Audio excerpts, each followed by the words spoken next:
Well.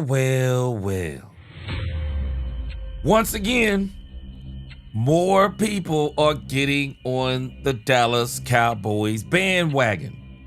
And I'm telling y'all, man, be careful in these YouTube streets. There are a lot of people, as much as the Cowboys change, they still remain the same. They're always going to be telling you what the Cowboys are doing. They're always going to be talking about the Cowboys haven't changed. They're always going to be coulda, woulda, shoulda, hypotheticals, and just creating all of this drama around the Dallas Cowboys.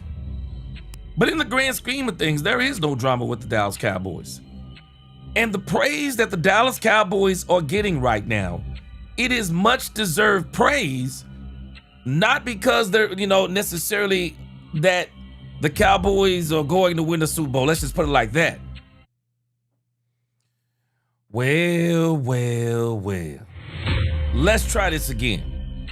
So, Dallas Cowboy fans, the Dallas Cowboys are doing a whole lot of things right.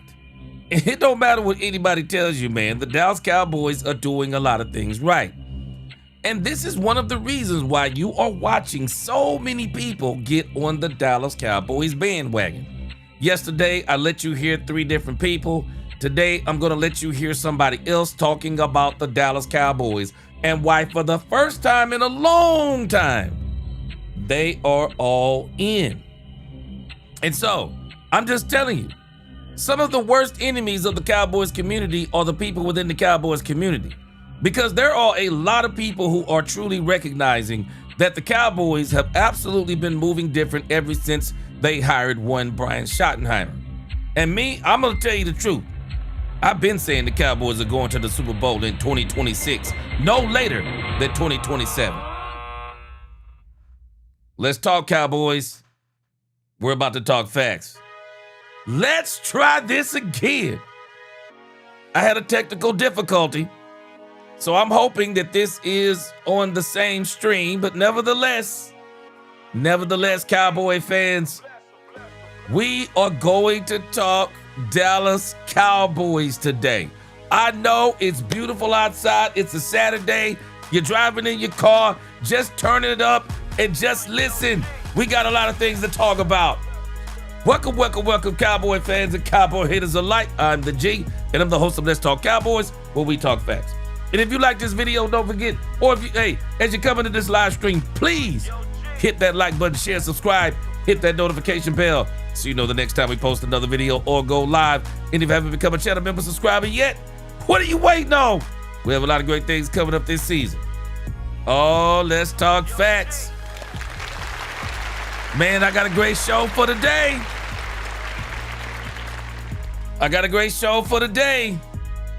Man, the Cowboys bandwagon. I don't know if I've ever seen it like this. I mean, hey, man, we always on the Cowboys bandwagon. I mean, the Cowboy fans, y'all know what it is. We are always on the bandwagon. But the way people on the outside of us are on the bandwagon, man, it is crazy in these Cowboy streets. Today, we're going to be looking at the Cowboys bandwagon and talking about why are people on the Cowboys bandwagon.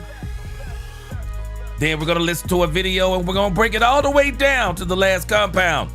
Kay Adams, she's going to give her reasoning for being on the Dallas Cowboys bandwagon. And you're going to notice, I haven't listened to it, but I guarantee you're going to notice it's some of the same things I've been saying for the longest. And this is what's putting people on the Dallas Cowboys bandwagon. Then, man, let me tell you something. I heard somebody saying something today. I saw something on X. Sometimes you have to learn how to not respond, but we're going to talk about it on the day on Let's Talk Cowboys. This whole just nonsensical conversation about Micah Parsons and the Dallas Cowboys defense. I am so ready for us to kill that conversation. Then we're going to have a couple of quick hits. Dallas Cowboys, we're going to look at the Fox preliminary power rankings for right now. Fox preliminary power rankings. And then we're going to look at another quick hit, fan base pressure. They're talking about the franchise's fan bases who are up under the most pressure.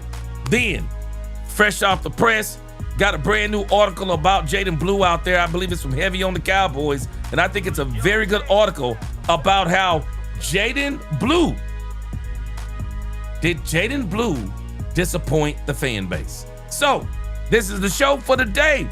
Cowboys Bandwagon, K. Adams, Michael's defense, Fox Power Rankings, fan base pressure, and Jaden Blue called out. Let's go, let's get it. Hey, let's go. Cowboy fans, I appreciate y'all rocking with me. Let's go. Man, I am telling you though, everybody is on that Cowboys bandwagon, and that bandwagon is going to continue to grow the more things the Cowboys do right. All right. Let's get this quick roll call in, and then we're going to get our show started for the day. Whether it be 10 or 10,000, we are going to talk Cowboys. Let's go. Football fanatic. What up? What up, big dog? Good to see you today. We them boys, what up? Howdy, Texan. What's up, True Texan? Howdy, partner. Michael Smooth. What up, smoothest man on YouTube? What up, Mike Smooth? What up, Jacob Jackson? What up? What up, Dak Owens? Dak Owens said, welcome to Let's Talk Cowboys, where we talk facts. Hit the like button. Let your opinion be heard. Also, please keep the chat clean. Let's go, Dak Owens. Carlito Cash, what's going on? Big Dal 8604. Demetrius Noel, what is going on with you, Demetrius? Good to see you. Doomsday Cowboys. Doomsday is the defense. Is that Doomsday defense coming back? Dominique, the neighborhood skeptic. What's going on? Time will tell. Hey, temper the expectations. Come on with it. Hey, it's May, man. We riding high right now. Let's go. Let's go. Frank Lawrence. What up, Frank Lawrence? What's up, Brother Holman? What's going on in Florida? What is going on? What is up, Bump from the 903? My stomping grounds, what's going on? I am him. What up, I am him? What up, Eastwood? Any relation to Clint Eastwood? What's going on? Eastwood said, I don't have to jump on. I've been on for life, and lately it's been a rough life. That's all about to change this year, Cowboys Nation. Let's go. What up, Cowboy Mike? Dudley in this thing. What up, Dudley? Dudley said he never left the trade. He said he bossed Carr. He said he bossed Carr Willie up in here. All right, Miss Matrix, I'll check on that later, but I'm sure I got it. And if I got it, I got you. And if I didn't get it, I'm going to let you know. Appreciate you. What is going on? Real estate vet out of Las Vegas. What is going on? He said it's the greatest show online. I appreciate you. What up, Gregory Davis? Mark Lozano, what is going on? What's going on? Final Hall, what is going on? David Everett, Mike said this. Azteca, what is going on? Good to see you today. Good to see you today. What up with you, Bernard Fields, David Johnson, Jay Jackson, what up? Jenkins Gaming. You one of them Jenkins boys. Yeah, one of them Jenkins boys. Y'all remember that old life, Eddie Murphy, one of them Jenkins boys. What up? What up, Jenkins Gaming? What up, Derrick Rose? All right, let's get this thing started, man. Let's get to our first topic for the day. All right, give yourselves a hand, best chat. Give yourself a hand, best chat on YouTube. So, appreciate you, True Texan. Let's get her done. Yes, sir. Appreciate that super chat. All right, so let's get to this first subject.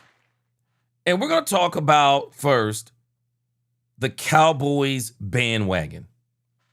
There's actually a story about players and teams that people should get on the bandwagon of. I don't know if y'all have seen this particular article, but it's a very, very good article about teams and players that people should be on the bandwagon of. And I want to talk about everything on this list because I think there are some very legitimate things on this list about people and teams that people should be on the bandwagon of. What's going on, Thomas Goldring Jr.? Yes, sir. Yes, sir, man. We had a good talk about Mother's Day yesterday. Yes, sir. But I want to bring our attention to this article over here about getting on the bandwagon. There's an article, it's a very interesting article over here on NFL.com. NFL bandwagons to hop on in 2026. NFL bandwagons to jump on in 2026. It says Cowboys and Chargers will deliver. Beware of Ruben Bain Jr. I think this article is dropping some megaton bombs. It says the coaching carousel stopped spinning months ago. The free agency frenzy barely remains visible in the rearview mirror. The 2026 NFL draft has elicited comically premature grades. In summation, the foundation is set for all 32 teams, meaning we've entered a different stage of the NFL offseason. It's hype season. Yep, it's hype season. We know what time it is. It's hype season. Yeah. But y'all already know I've been here. I said the Cowboys were they were moving different. Didn't know what they were gonna do. But what did I tell y'all? I said the Dallas Cowboys are moving different, and I said I am predicting a Super Bowl 2026 no later than 2027. Boys just moving different. What's up, Ronald Pace? Daryl Campbell, what's up? Jenkins Gaming, one of them Jenkins boys. He said, "Gee, I have a quick question about Brooks. Why you think it would? What do you think it would trade for Schoon and a fourth? Man, I don't know, man. Brooks is one of them, man. I think they're gonna try to. The Dolphins gonna try to milk some people for Brooks. I guarantee you. What up, Uncle Charles? Yeah, Jordan Brooks. I'm just telling you now. Jordan Brooks is worth the first round pick, no less than a second. I'm just being real. I said that during the trade during the draft. I mean, it would be great to get him for a fourth round pick. But man, Jordan Brooks is worth the first. He is absolutely worth the first, if you ask me. No less than a second. What up, Mr. C? All right, so they said it's hype season. It says in this league, hope truly springs in the spring, ultimately fueling hype throughout the summer, so it's high time to jump on the proverbial bandwagon. With that in mind, I have spotlighted 9 teams, players, coaches with immense upside in the 2026 and beyond. Get on board now. Choo-choo. Get on board now while there are still seats available. The teams. And who is the first team they have? It is the Dallas Cowboys. Yeah. What's up, Terry Tatum? What up, Louis Steve? Understand, though, why they are saying this about the Dallas Cowboys. Don't let people fool you. Even if they say they love the Dallas Cowboys, do not let people fool you. The reason why people are putting the Dallas Cowboys on this list, it is because we are finally being ran like a team who is trying to win. We are finally being ran. I don't know any other way to put it. Jerry Jones is GMing. Jerry Jones is doing what a GM is supposed to be doing. They are trying to build the best roster possible. They have done some great things in free agency. They've done some great things in the draft. The Cowboys have had some great signings. The Cowboys are moving in a way to where they actually look like they're making a serious effort at winning. It's obvious. This isn't just people just saying, hey, man, the Cowboys, they're going to the Super Bowl. They're not just saying that. They're saying, if you interpret it, based on what the Cowboys are doing, based on what they have done and what they are doing. Because I keep telling us, understand, what we are looking at talent-wise is not where we're going to be when the season starts. The Cowboys still have 3 to 4 opportunities to improve this roster, and they are going to do it. That's why I posted today on X. Man, y'all don't get emotional. Man, don't get emotional with all this stuff that people are out there creating drama around the Cowboys, out there, putting their narratives out there and trying to get the fan base all riled up. Man, we got enough to be riled up about. This team is doing some incredible things. Be careful in them YouTube streets. Don't be out there arguing with folks and getting mad at folks about their opinions and all those things. This is what people do around this time of year. Let's just look at the facts. And the facts are the Cowboys have been doing a lot of things right. And I'm telling you right now, if George Pickens wasn't playing for the Dallas Cowboys and this was another team, some of us would probably view this a lot differently. We would even be saying that the Cowboys are doing it right if it was not our team. But I understand we got this love for George Pickens and we want to see him win, and he is going to win. What's going on, Angie? Good to see you. My unofficial co-host, what's up? And he is going to win. He is going to win. And so I understand that desire that people have. But in the grand scheme of things, the reason why people are talking about the Dallas Cowboys is because they are doing things right. And that in itself has people hyped up. It says, here I am grabbing another lightning rod with both hands. The Cowboys bandwagon is always crowded, but it rarely delivers a fully satisfying ride. Coming off of back-to-back losing campaigns, Dallas hasn't made it past the divisional round in 30 years. But I'm ready to make the potential grievous miscalculation that this year will be different. Why? Well, it starts with the Dallas Cowboys themselves. Exactly. Let us count the ways of how the Cowboys have been doing things right. Offensively, they just rode a resurgent Javonte Williams to a top 10 ground game, leading to a nice extension for the 1,200-yard rusher this offseason. With all 5 starters returning along the offensive line, Dallas has the continuity to continue effectively pounding the rock. And that's not even what this offense majors in. Having just signed the franchise tag, George Pickens will once again comprise one of the league's best receiving duos, with CeeDee Lamb allowing Dak Prescott to bedevil defenses through the air once again.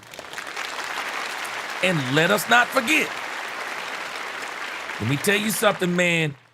This dude, Michael Trigg is going to shake up that Dallas Cowboys tight end room.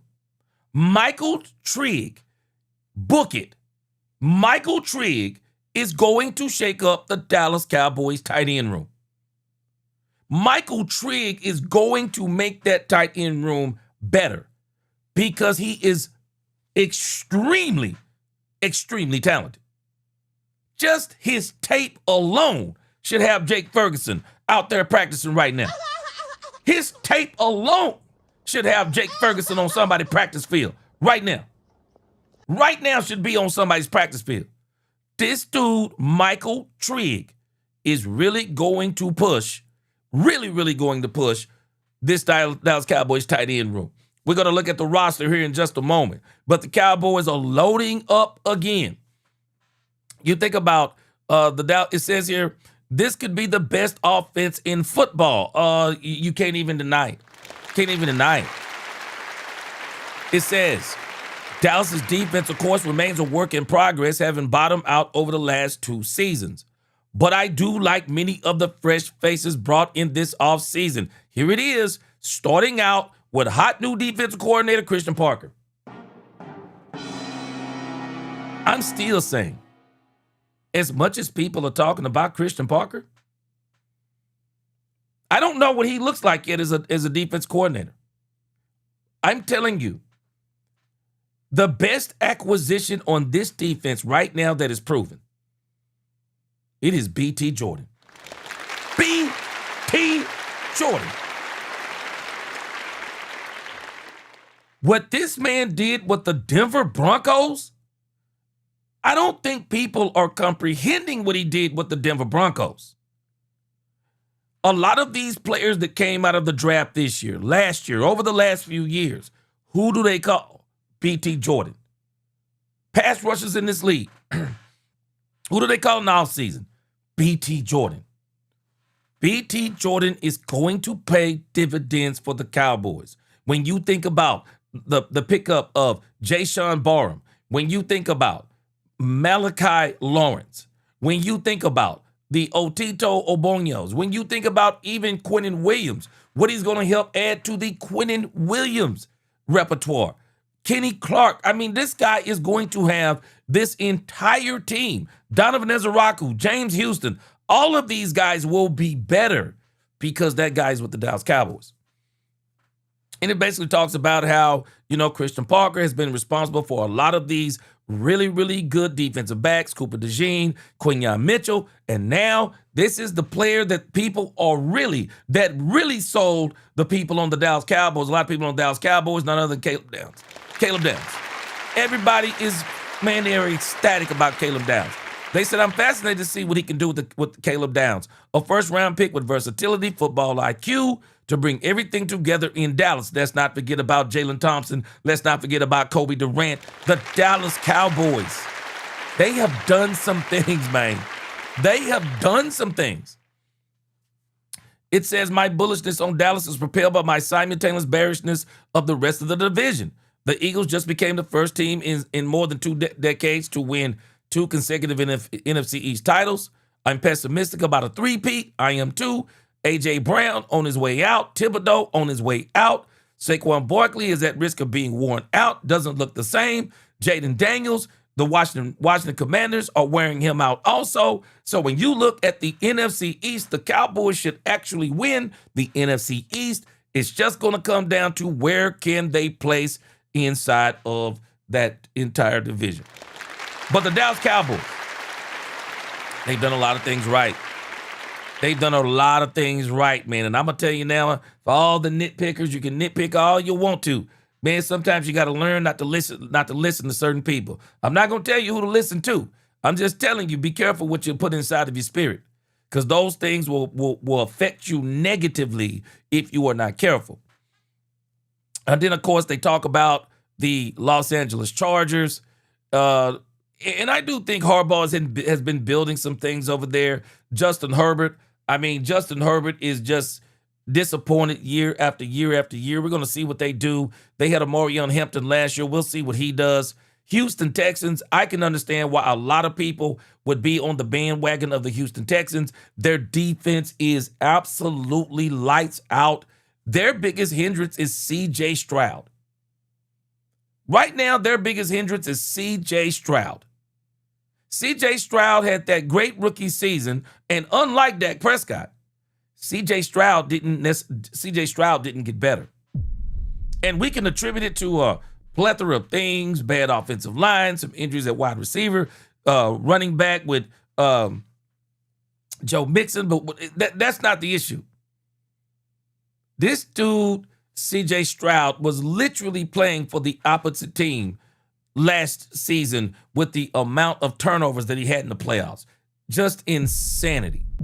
But I can see why people are on that bandwagon. I want to go over the players real quick, because there's one player in particular that I am telling y'all right now, for as much as I like Caleb Downs, and I think Caleb Downs could be in the running for the Defensive Player of the Year, I'm going to tell you who I'm going to call it right now. I'm going to call it right now.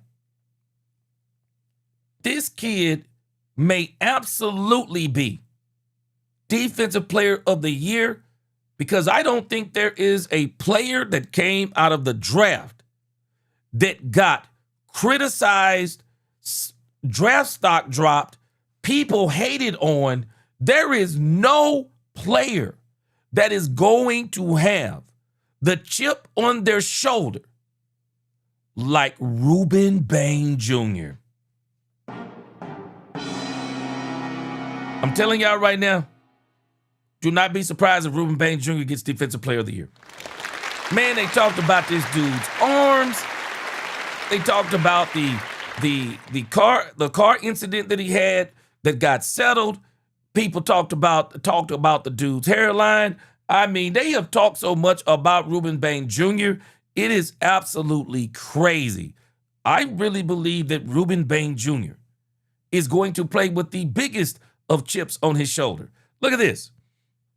Bain should not have lasted until the 15th overall pick last month, and he knew it.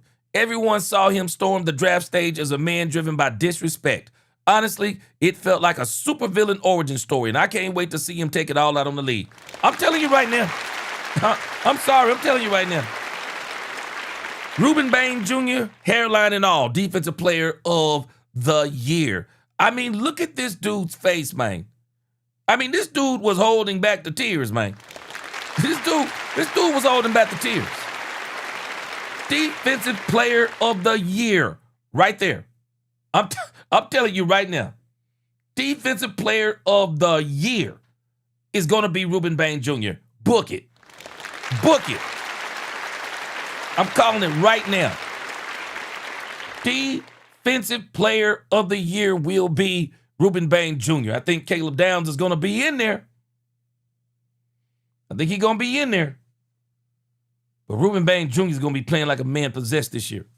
Frank Lawrence, yep, open us up with the 5 toughest opponents. 5-0 is possible. Hey, I heard there's a Cowboys leak out there on the schedule. We'll look at that in a moment. Derrick Rose said, gee, the fact that Brian Broaddus believes the Cowboys will have a top 12 defense speaks volumes. At least that's what he told Jeff Kavanaugh. Yeah. Man, I'm telling you, we got to understand why this is the issue. This isn't just Dallas Cowboys fandom. And that's the part I want to differentiate. This isn't Dallas Cowboys fandom. This is people looking at what the Cowboys have done. This is what got people excited about the Dallas Cowboys. And dare I say, we're being ran like a regular franchise. It's just the bottom line. I mean, we're being ran like a franchise that wants to win. That's what has people hyped up about the Cowboys. That's what have them hyped up about the Cowboys, man. Let me see. Rolando Rodriguez, he said, let's talk. He said, Lawrence, 23rd pick. If gets 15 sacks, he might get it. Hey, let me tell you something. If he gets 15 sacks, it's going to be incredible. I tell you this, if he'll just get us about 8, if he can just get us somewhere 8 to 9, it'll be incredible. Bass, let me tell you, you know what? I'm going to put him in the running. I'm going to put him in the running.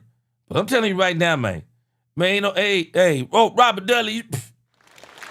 Robert Dudley. Robert Dudley. That statement right there, Robert Dudley. Ruben Bain is treated like the hunchback of Notre Dame. You better tell the truth. You better tell the truth, Robert Dudley. You better tell the truth.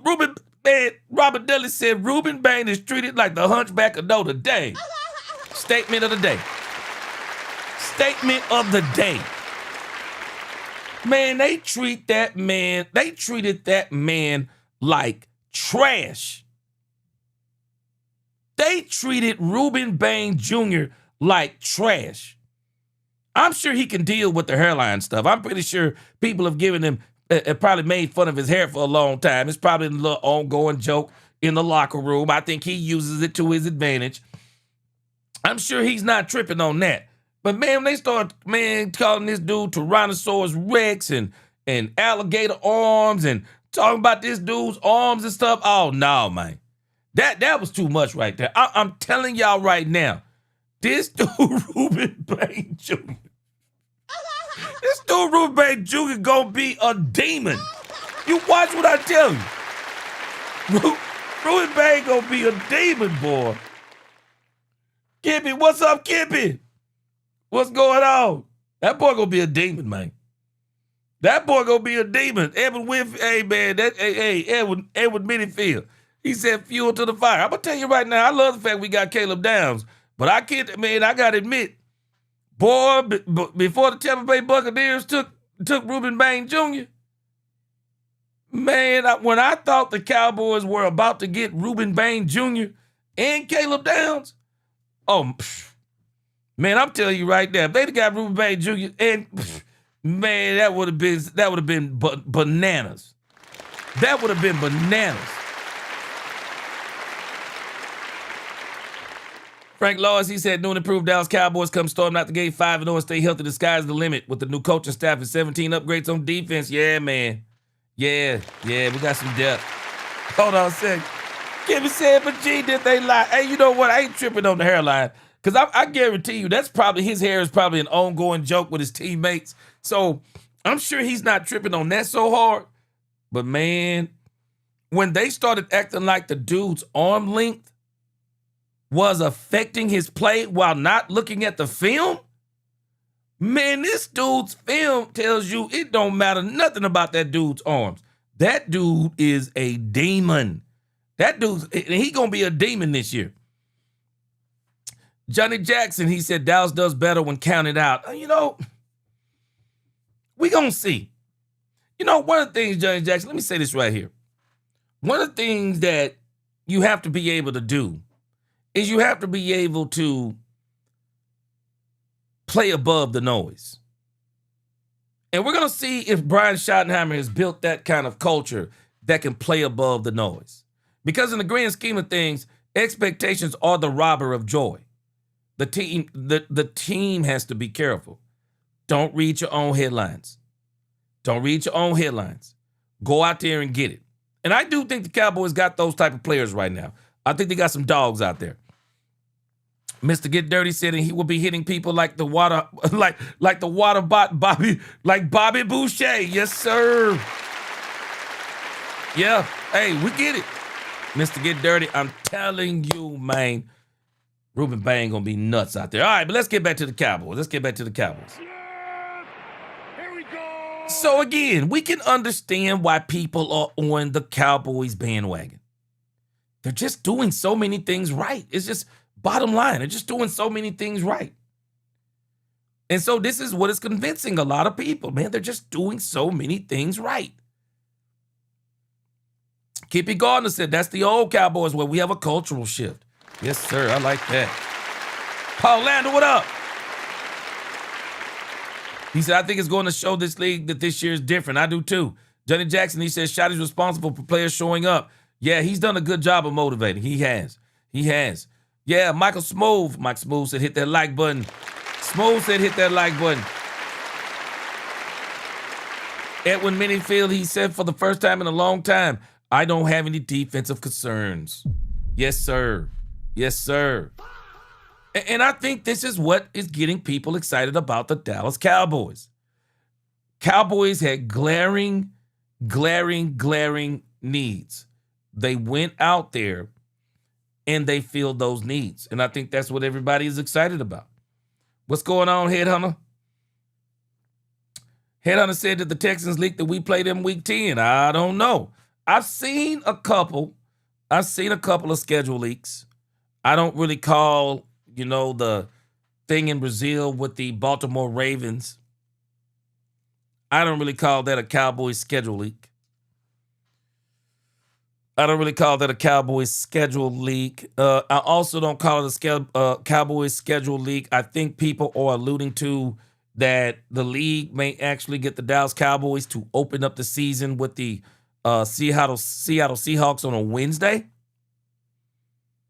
So I'm not sure that's a schedule leak. I've been kind of looking for any kind of schedule leaks, but I hadn't seen anything really major. Nothing really major out there. People talking about the first 3 games or something to that effect. So I don't know, but maybe the Miami Dolphins did leak it. I'm sorry, the Houston Texans might have leaked it. Frank said, I predicted Downs at 12 and trade up to 20 for Bain. I thought he was going to fall to us. Yeah, I'm happy with Malachi, Jay Sean, LT, Devin. Yeah, me too. I like what the Cowboys did. Me too. Mr. Furley, let me tell you something. You are exactly right. Not only did they need some young blood on the coaching staff, defense in particular.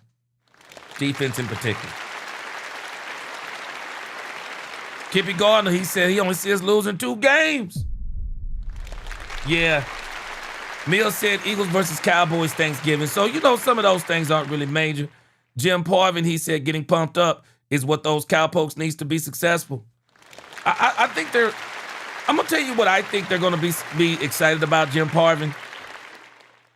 I think they're going to be excited simply because the owner has done some things he's supposed to be doing. The owner has done some things finally that he's supposed to be doing. And I think a lot of people are going to be excited. Let's kind of slip a subject matter in right here. As we are talking about the Dallas Cowboys bandwagon. Let's slip a subject matter in about this Dallas Cowboys roster. Because there are some players on this Dallas Cowboys roster that they really need to make some steps this year. That if the Cowboys are really going to have that big-time season that we are looking for, there are some players offensively and defensively that really need to take another step. Let's look at that roster before we move over to Kay Adams. But there are some players over here, if you look on the offensive side of the ball. One player that I'm going to surprise you with. One player I'm going to surprise you with that you probably never would have thought of. Tell me if you agree. Cavonte Turpin needs to step it up this year.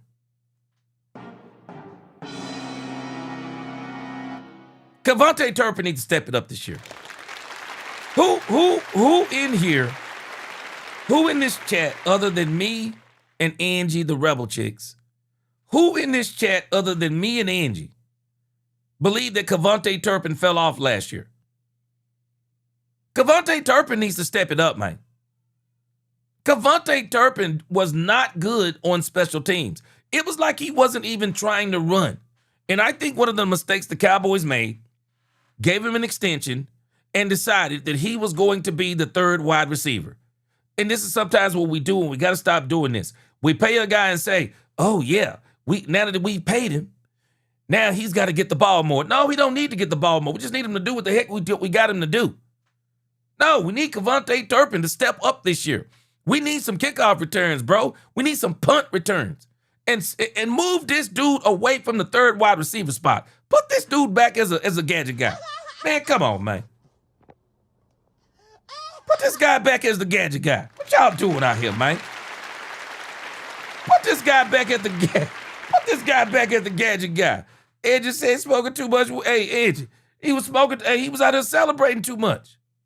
Man, put this guy back, man. Put this dude back out there. Put this dude back where he was. I see a lot of y'all are agreeing. Man, Cavonte Turpin, oh my gosh. Bro, this dude got to step it up this year. Still got to step it up this year. Let's go on down the line here. We got a couple more. We got a few more guys on offense. Left tackle Tyler Guyton got to step it up, guys. Tyler Guyton got to step it up, man. I'm tired of the Tyler Guyton developing, getting better. Man, no, Tyler Guyton, bro. This is the year, bro. You got to make a step, man. You got to stay healthy, man. Your best ability is availability, man. You got to stay healthy. I don't know what it is you need to do. You just got to stay healthy, bro. You got to stay healthy. Not only do you got to stay healthy, you got to stay healthy so you can develop into the left tackle that the Cowboys need you to be. Tyler Guyton needs to step it up. Not only does Tyler Guyton need to step it up, I'm going to go a little bit further. I think Nate Thomas needs to step it up. Nate Thomas needs to step it up, bro. We need Nate Thomas to push Tyler Guyton. We need him to step it up. We need him to step it up. Absolutely step it up. It goes without saying. Terrence Steele blocking defense. Come on, man. Come on, Terrence Steele. Terrence Steele's blocking, his pass blocking offense. Come on, bro. Terrence Steele. This dude will maul you in the run game. But boy, when you step back to pass, shoot, man.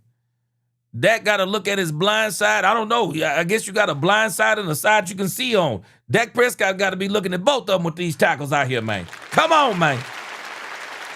Come on, man. We need Terrence Steele. We need Nate Thomas. We need Tyler Guyton. Yep, and I'm going to put Drew Shelton in there. I need this dude to grow up fast.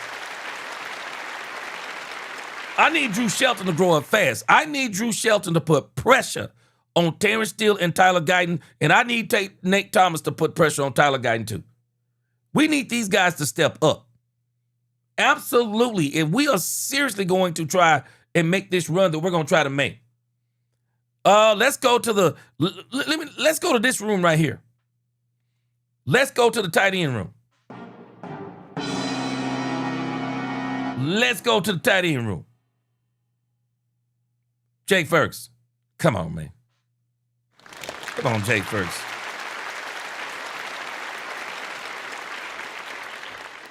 Jake Ferguson been on a honeymoon ever since we paid this man. Jake Ferguson, bro, you got to come off. Bro, Jake Ferguson, you got to come off the honeymoon, bro. We got to get Jake Ferguson off the honeymoon. Jake Ferguson is still on the honeymoon right now. I don't know what's going on with Jake Ferguson. But I tell you this. With this dude, Michael Trigg in this joint. Let me tell you something. Ferg, you better step it up, bro. Luke Schoolmaker. Cowboys, can we figure out a way to put Luke Schoolmaker maybe into some kind of trade package? Call the Miami Dolphins up and tell them how good Luke Schoolmaker is. Call the Los Angeles Chargers up. Get in touch with Harbaugh and ask him what could he give us for Luke Schoolmaker. Schoolmaker may not be the guy for us. I like Brevin Spanford. I'd like for the Cowboys to get Brevin Spanford a little bit more involved in the passing game. He's very good in the run game. But I want to see Michael Trigg leapfrog over all these guys and really give Jake Ferguson a run for his money. Because I believe that Michael Trigg can play in the slot. He can line up at tight end. Michael Trigg is going to be able to do a lot of things. But, man, Ferg, come on, man. Gotta get Ferg. Man, Ferg got to step it up, bro. He's still getting paid too much money. Now, as it applies to our quarterback situation, Sam Howell, I believe, is going to be the number 2 wide receiver. The number 2 quarterback. He's going to push Joe Milton. I just don't think I don't want to underestimate Joe Milton. Maybe he'll get better this year. But I think Sam Howell may beat him out. But I'm pretty good with the quarterback situation. Before we get to the running back situation, let's go to the wide receivers. George Pickens, CeeDee Lamb, just keep doing what you did. Ryan Flanoy, I believe, is going to take another step. Turpin, we'll see. Jonathan Mingo, I don't know what they're going to do with Jonathan Mingo, man. I don't know what they're going to do with Jonathan Mingo. In this Dallas Cowboys wide receiver room, guys, believe me when I tell you, man, this thing is too tight. I mean, you already know. Let's think about how many wide receivers are you going to carry to the Dallas Cowboys? What you going to carry? 5, 6? Man, if you even carry 5 wide receivers, the spots are already taken. Pickens, Lamb, Ryan Flanoy, Kavontae Turpin, and the guy the Cowboys picked, Anthony Smith. Because they're not going to – I don't believe they're cutting Anthony Smith, and I definitely don't believe they put him on the practice squad. So if they're going to carry 5 wide receivers, it's already over. Mingo, you need to push somebody this year, bro. Marquez, we ain't even worry about Marquez Valdez-Scantling. That's more of a camp guy. Jonathan Mingo, though, bro, you either going to step it up or you're going to step off the team. Guarantee you. You're going to be gone. Camden Brown, Jordan Hudson, Trayshawn Holden. We'll see if he can make the roster this year. We're going to see if Trayshawn Holden can make the roster. It's going to be tight. It's going to be tight between him, Anthony Smith. It's going to be tight because Anthony Smith, they drafted him, and he's a speedster. So the wide receiver situation, I think it's pretty much settled, but we'll see what happens. Let's go to this running back situation. Malik Davis either needs to prove that he is the true number 2 running back or he ain't going to make the team. But Jaden Blue, got to step it up, bro. Jaden Blue got to step it up. Phil Maffa, you got to stay healthy. Excuse me.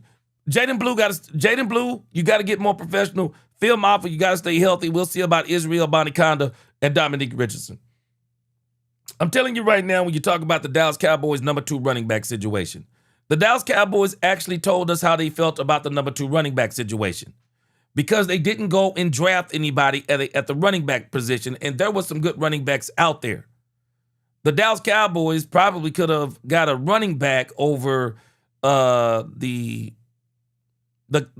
tackle that we picked up. What was his name? The Cowboys probably could have got a running back over Drew Shelton. There was some good running backs in the draft, but I believe the Cowboys are saying, no, last year's draft, we drafted 2 guys that we're going to give an opportunity. I believe the Cowboys are going to give Jaden Blue, and I believe they're going to give Phil Maffa every opportunity to be the number 2 running back. I do. Jaden Blue got to step it up, though. Jaden Blue got to step it up. He got all the talent in the world. He has all the talent in the world. He got to step it up, man. And Phil Maffa got to stay healthy. If Phil Maffa can stay healthy, I believe Phil Maffa can be that number 1B running back. He can be the 1B. He bigger than Javonte Williams.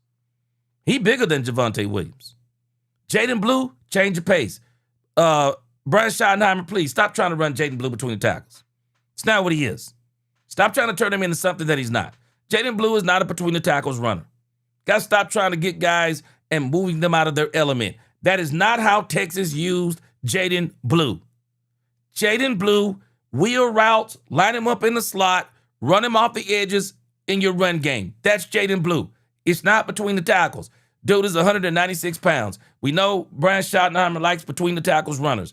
Brian Schottenheimer, you also need some outside runners too.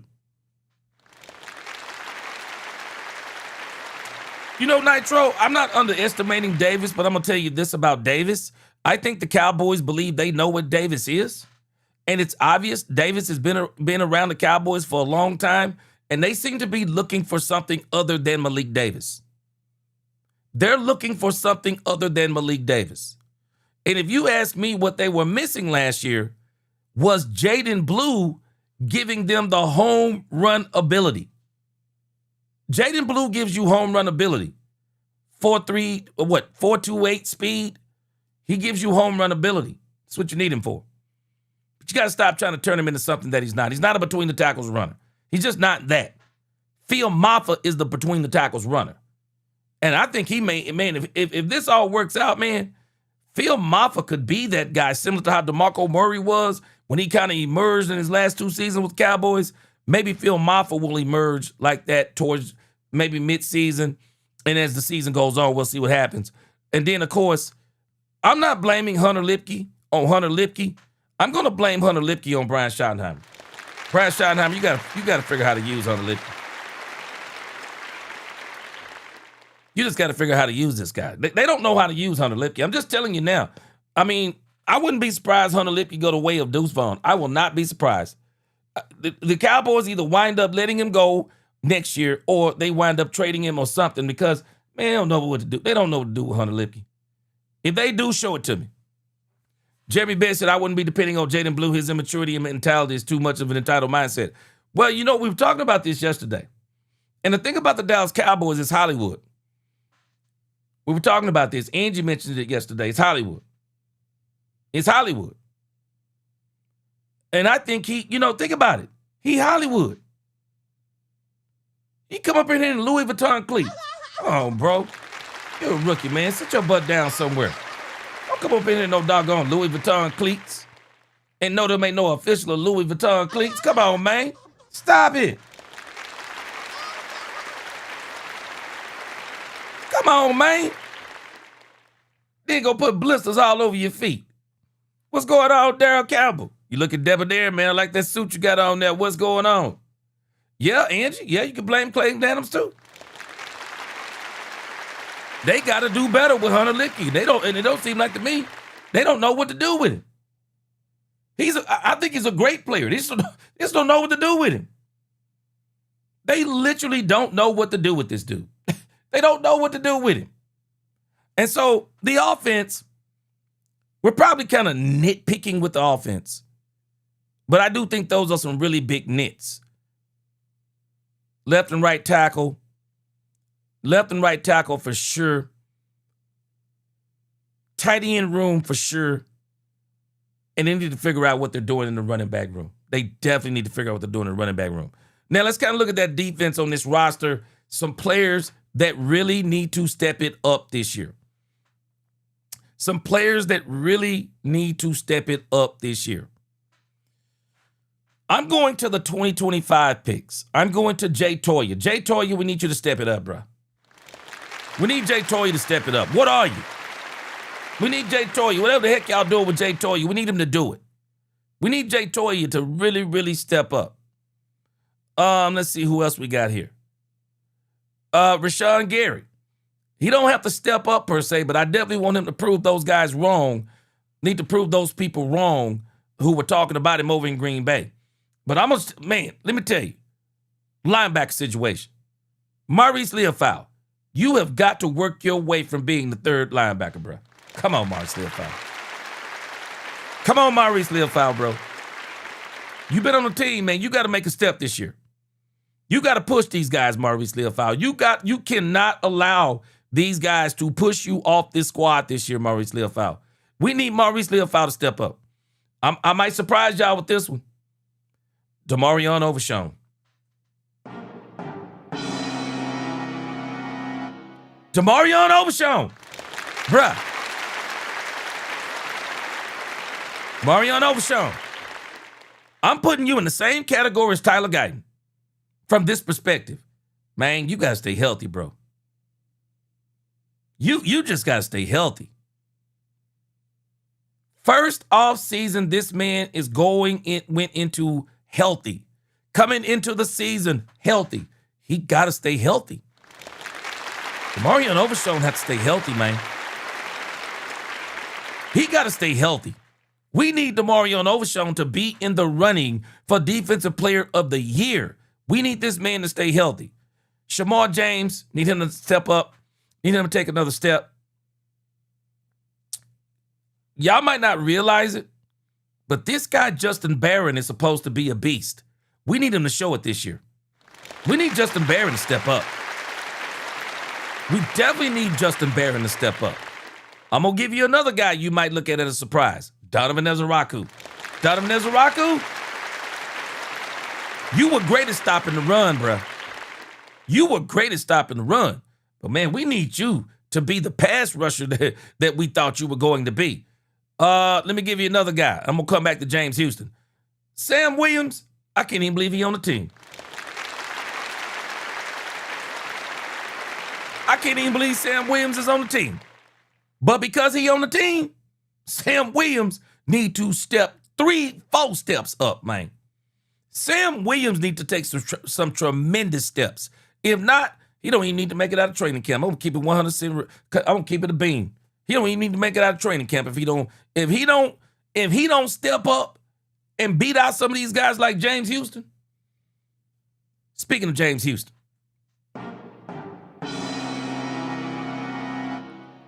I need Christian Parker and this Dallas Cowboys defense. They need to really utilize James Houston. James Houston, up until the last part of, the last 3 games, James Houston was probably the best pass rusher the Cowboys had. Especially when you look at an on-snap per capita. He was probably the best pass rusher that they absolutely had. I'm not going to blame this on James Houston. They need to use James Houston better. And if James Houston beats somebody out, well, so be it. Let him beat somebody out. Doggone it. Let him beat somebody out. But I like James Houston. I like James Houston. Defensively, DaRon Bland.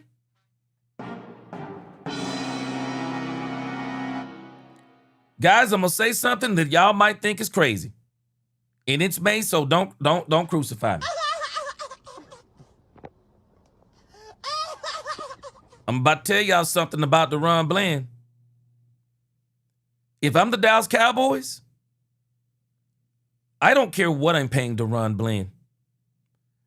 I'm going to allow Devin Moore to compete with him for that job all day long. I'm going to allow Devin Moore to push DaRon Church Shoes Bland on the brink of destruction. I want Devin Moore to push this man. I want him to push him. If I'm the Cowboys, I don't give a doggone. I don't give a doggone. If Devin Moore beats out DaRon Bland, I don't care. I don't care if I'm the Cowboys. I don't care. DaRon Bland got to step it up. I don't give a doggone they did give him a contract. Now, we're going to give him the benefit of the doubt with the Matty Eberflus defense and all of that. But, man, DaRon Bland, man, he ain't been the same since that record-setting season. And your best ability is availability. Man, DaRon Bland, I'm sorry, but when you are a cornerback, running back, wide receiver, and you start getting feet problem, hey, man, I want Devin Moore to push this man to the brink of destruction. I really do. Kalen Carson shouldn't even be on the team. Camp body. I'm very interested to see Josh Butler, though. Josh Butler was really doing some things when he got hurt. But Kalen Carson, get out of here. But DeRon Bland, nah, man. I don't care what kind of contract he signed. I want Devin Moore to push this guy to the brink of destruction. Staying on cornerbacks. Savon Revel Jr., I love you. But you got to step it up. Because I don't think Savon Revel Jr. is going to be able to beat out Kobe Durant. Not at the beginning of the season, though. We'll see what happens in camp.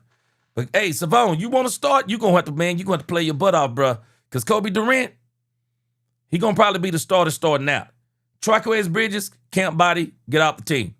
Darian Kendrick, excited about him. I think he's going to step up.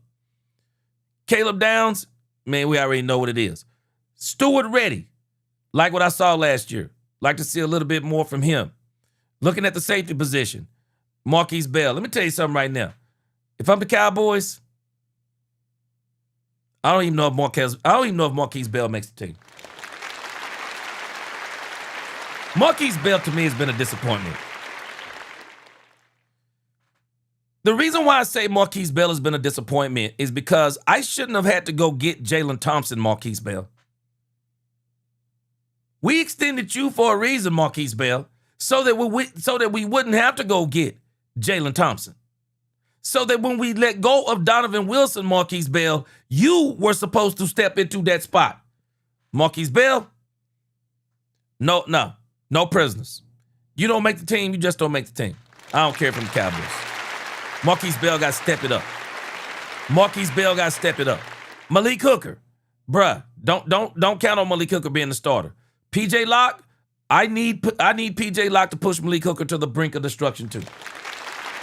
I need PJ Locke to push Malik Hooker to the brink of destruction. Malik Hooker ain't good enough to be on this team to me. He should have been gone with Donovan Wilson. Elijah Clark, I would like for him to step up, see if he could push Malik Hooker all the way to the third spot. Push him all the way to the third spot. But that's kind of where I am on these guys right now. People who need to step it up this season. I got a bunch of them. On there. And some of it I'm nitpicking. But I want these people to step it up. Mike Smooth said, goodness, G, tell us how you really feel about Bell. Man, dude got to step it up, man. Dude got to step it up. Okay, Angie, you was talking to me. Let me go back. Hold on.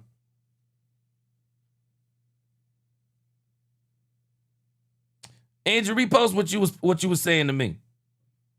But yeah, man, I in the grand scheme of things, some of the things that I just talked about with these players, those things are actually going to be worked out with coaching, I believe. I believe those things are going to be worked out with coaching. Because when you look at this Cowboys roster, you know, the Cowboys are kind of loaded talent-wise. This is what, a 90 to 92-man roster that we're looking at right here? And there's only a 52-man roster?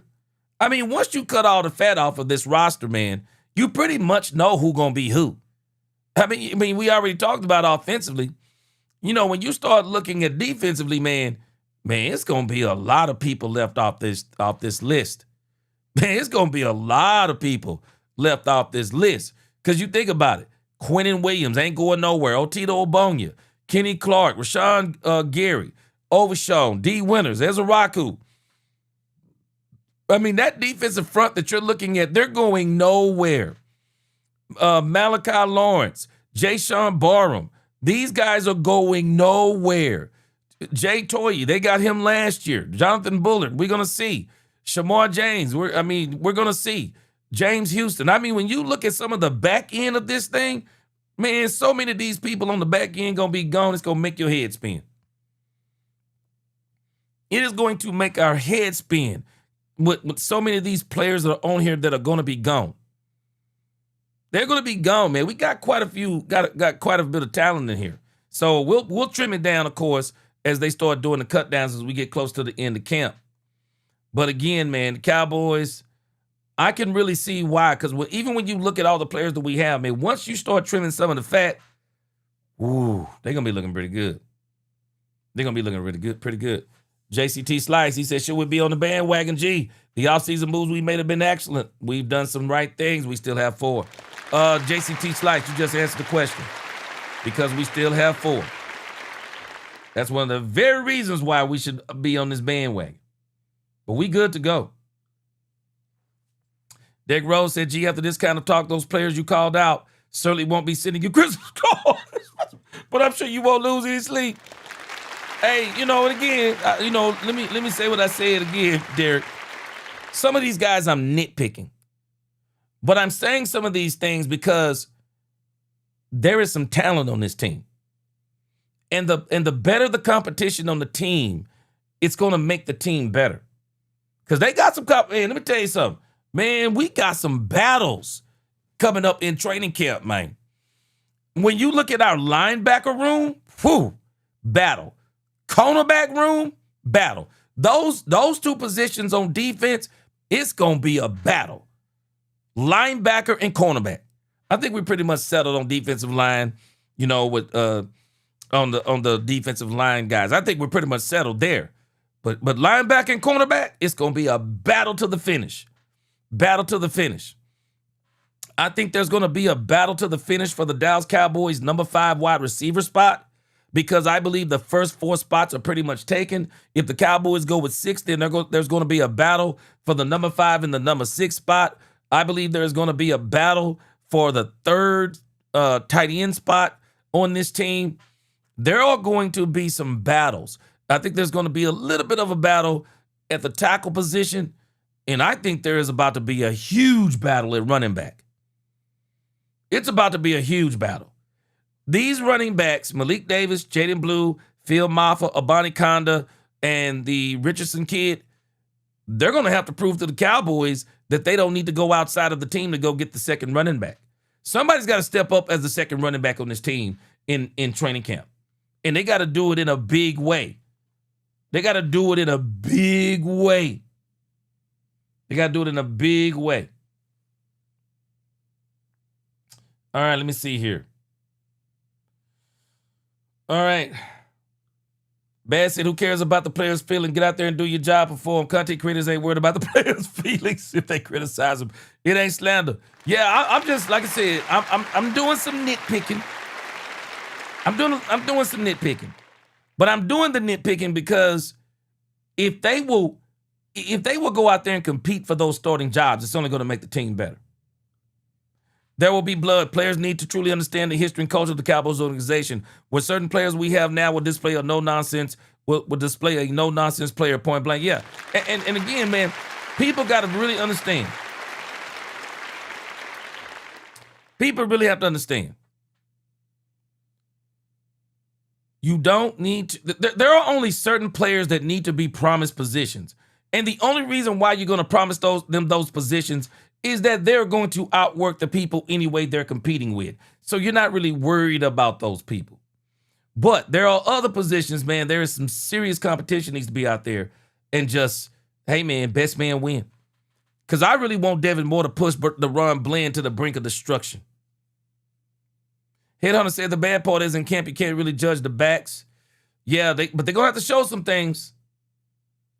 And you're right, because you're not really running full speed, so you probably won't get to see some of that until, what's it called? Preseason.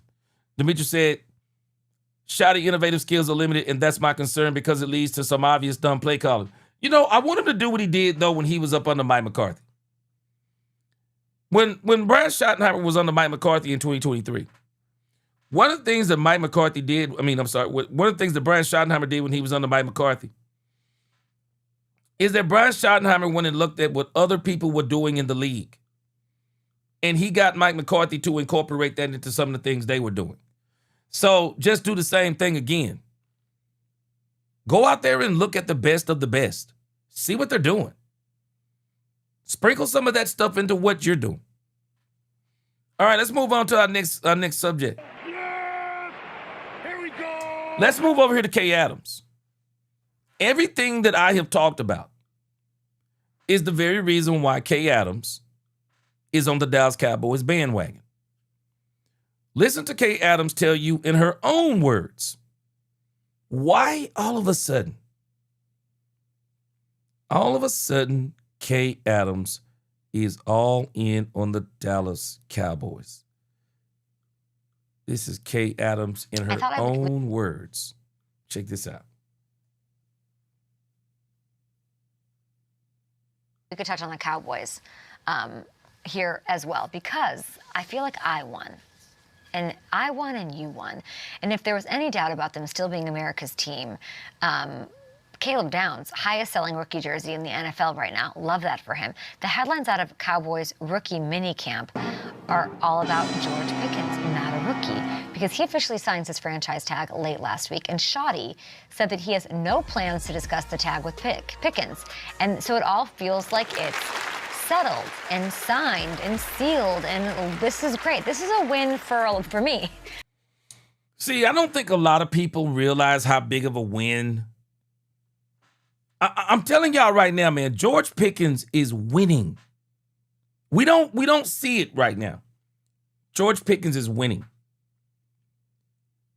George Pickens shows up in June. You want to talk about the morale of this team really being at an all-time high? They are going to be ecstatic if George Pickens shows up. And I believe he's showing up. I absolutely believe George Pickens is going to show up. I believe George Pickens is going to show up in June, not just July. I believe he's going to show up in June. I don't believe he's going to be doing a lot of talking about the contract. I don't believe he's going to do none of that. George is going to come in here. He's going to be focused on the team, and he's going to continue to be a leader in this locker room. He's going to continue to be a leader, and I'm still not ruling out George Pickens getting a long-term extension with the Cowboys this year, because for me, it makes sense. George, show up June. That automatically tells the Cowboys you're showing up in that automatically tells the Cowboys you're showing up in July and you're going to participate.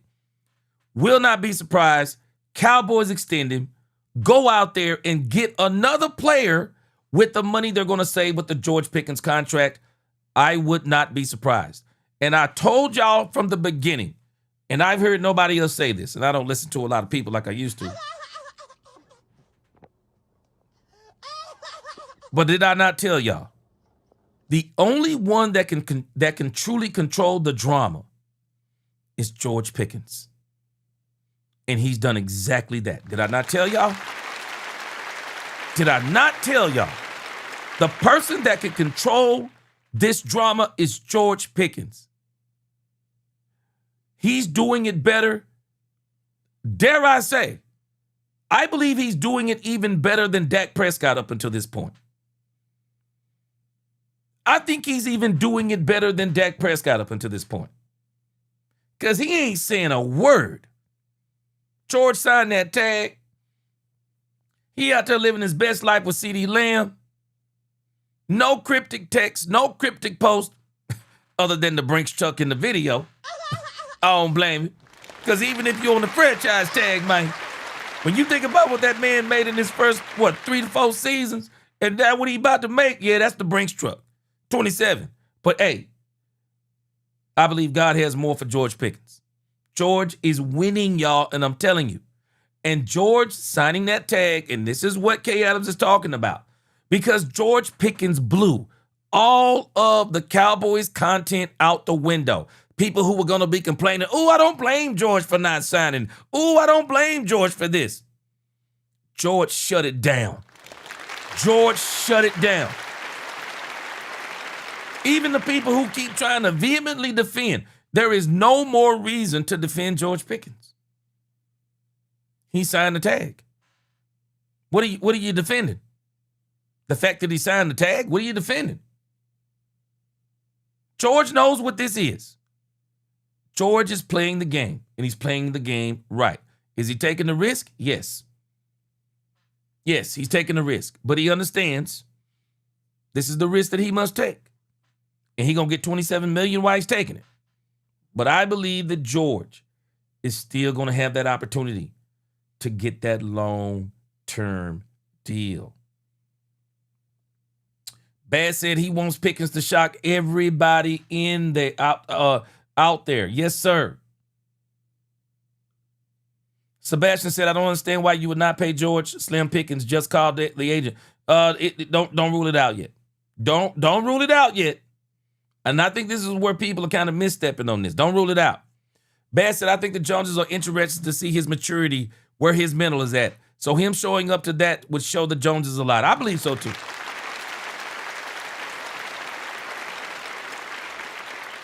Robert Dudley, I like that. He said his dad used to say, what you lose with the popcorn, you gain with the peanuts.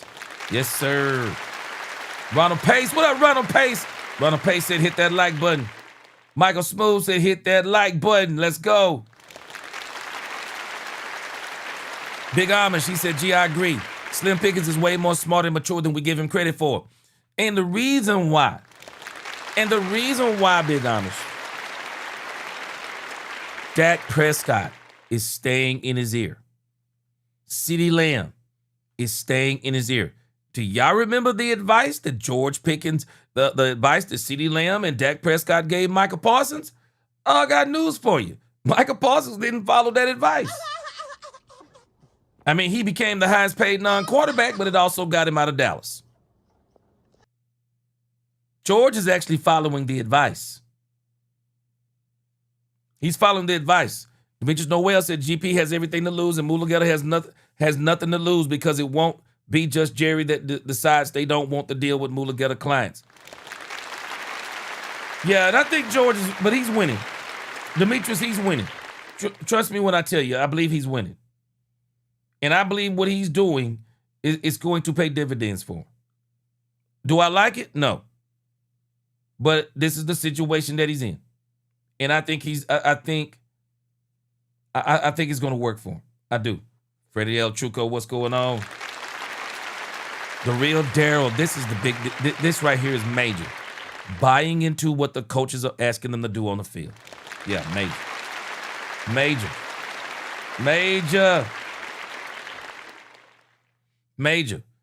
And so, man, I'm telling you, this dude George is winning. I'm gonna let you hear Kay Adams without this stuff on the screen because I'm sure they'll hit me with the copyright if I don't. Because we don't have to talk about it. It's for the Cowboys because it seems like there won't be contract drama leading up to training camp. That's a distraction. That's a whatever. There it is. And all signs point to George playing on this $27 million tag. I like this for George. I like this for the way George is perceived. He could drag this out. He could say, absolutely not. No, he is a confident, young player, a star, wearing the star, and he says, I'm betting on myself. I will hit the market next offseason. Let's talk then. I think that's what's happening. I don't know if this boils over into the season when things don't go right. I don't know. From a team perspective, way to button this up. They couldn't have threaded the needle any better on this. They get another season of George in a contract year, which is not bad for anybody. If anybody does have any, that's not bad. And I think he's about to take it to another level. They get more cap flexibility. They avoid these sideshows and distractions that they've had for, 3 straight off seasons, and he's running with that 3 into the end zone. And you think about what the Cowboys did, even though some of us don't like it. I want you to think about what the Cowboys did. The Cowboys actually didn't drag this out. The Cowboys told George Pickens camp early, we're not going to have any contract talks. I talked about this before. You don't have to like it, but in the grand scheme of things, it's better than leading George Pickens on. Isn't it better than leading him on? Isn't it better than letting things fester and give him some kind of false hope, and then you wait till the last minute and say, okay, we decided we're not going to sign you? It's not what the Cowboys did. Cowboys announced early, yeah, we're going to play on the tag. You're going to play on the tag. And one of the things I tell my wife, and I tell people all the time, it is better to underpromise and overdeliver than to overpromise and underdeliver. So now the Cowboys totally cleared the drama by saying he's going to play on the tag, still reserving the right until July the 15th to decide on whether or not they're going to give him an extension. But in the meanwhile, One, you kill all of the hoopla and the circus as it applies to the fan base and the media and the content creators. You kill all that stuff because you've already made your stand. You put it back in the court of George Pickens. George Pickens goes out there and does what he's supposed to do. And he signed it early, and I think that's a good sign. Signs it early, which means to me he's going to be here in June. And, of course, in July. We don't know in what capacity. Could be a hold-in, but we're going to see.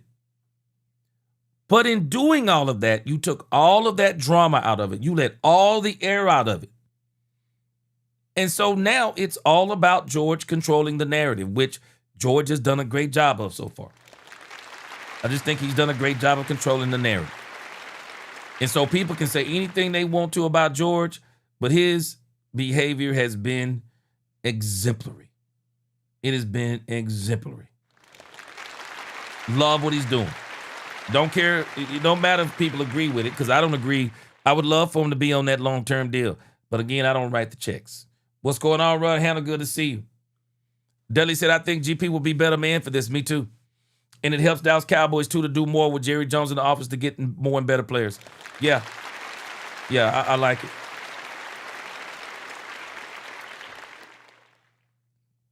I like it.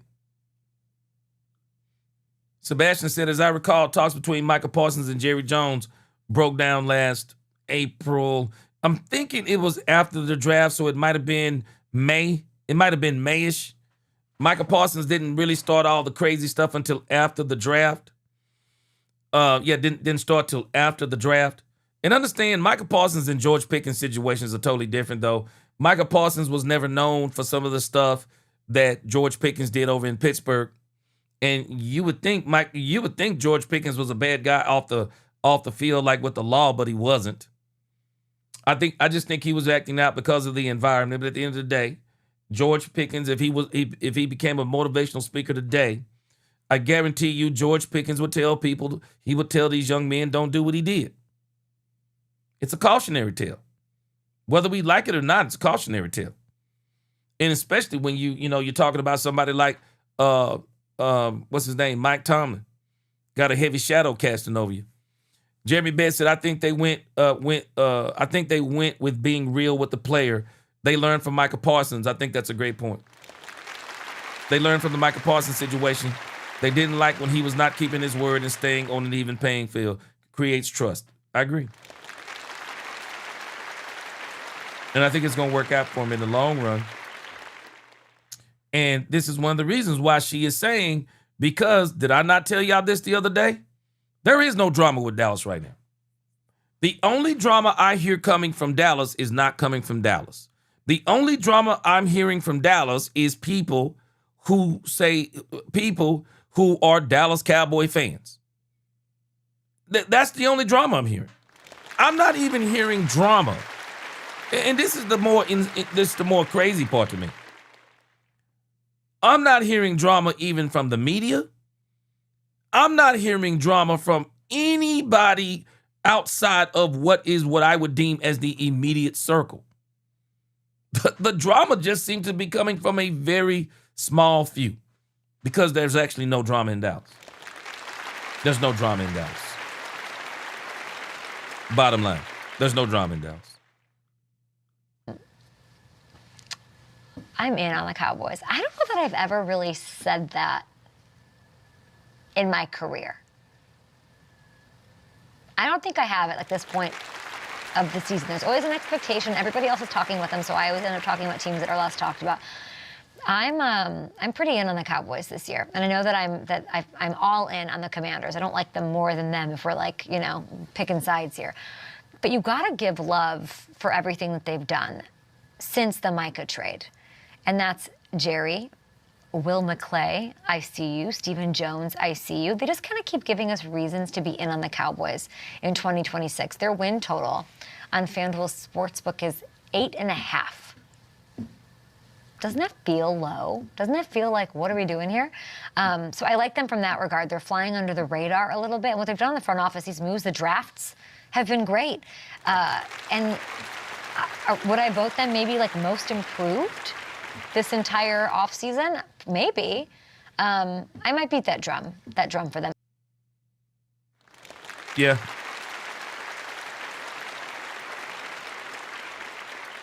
Yeah, I'm not buying it. Mills, you said you're speaking too early. The circus starts in July. Not buying it. Because there is no drama to start. What would be the drama to start? What you're saying don't make sense from this perspective, Mills. George has already signed the tag. What would be the drama? The drama would be come July 15th and he hadn't signed the tag. He's already signed the tag. Tell me what the drama is. Where's the drama? There's no drama to start. Dominique, though, what would be the drama? I mean, let me tell you, we saw the Michael Parsons drama coming from a mile away. We saw it coming from a mile away. Michael was doing way too much talking, running his mouth out there. He was doing way too much talking. Where's the drama? I mean, you got me, because they would definitely have to make it up. Where's the drama? I don't think there's going to be any drama. Matter of fact, it might not even be drama. It might be a bunch of people shocked, because the Cowboys might roll right into training camp and extend George Pickens. She might roll right into training camp and extend him. I'm not buying it. I don't think there's going to be any drama. I don't. Now, Angie, that's Diana Rossini. Yeah, that's Diana Rossini. Now, I'm going to tell you this, Angie. Now, I've seen some of these football players, how they be acting around Kay Adams. She ain't got no kind of scandals going or anything, but I think there are a lot of players that like Kay Adams. But now, she not the one. And again, Bass, Bass, you want to change people's mind? Show them by what you're doing. Don't tell them, show them by what you're doing. So I think what the Cowboys are doing, that's what's making so many people get on the bandwagon. Bass, he said, I liked it better when they slept on the Cowboys. Well, Bass, one of these things you have to be able to do. And this is one of the things that I try to talk to people about. Man, you got to be able to not only take criticism, you also got to be able to take praise. The Bible says, let another man sing thy praises. As long as you're not singing them, let somebody else sing them. You got to learn how to take criticism. You got to learn how to take praise. And for some reason, some people don't know how to do that. You learn how to take praise when you know, again, as I've told y'all before, when you know what you bring to the table, praise never go to your head. Praise never goes to your head. When you know you're good at something, are you shocked when somebody tell you you're good at it? Come on, man. You got to just learn, people just got to be, just learn who they are. When you really know what you bring to the table, you never get the big head when somebody say, hey, man, like what you brought to the table right there. No, I don't. I don't get the big head because I know what I know. I brought it to the table. I know. When you're talented, man, you got to acknowledge your talent. I love when Caleb Downs said, I'm the best number 2 to ever play at Ohio State. I love that. That way, when other people say it, it don't go to your head. Why? Because it's true. Man, y'all better hear what I'm telling you. Because it's true. Because it's true. You don't get the big head when you know who you are. It's true. And this is what people have to learn how to do. They have to learn how to receive praise.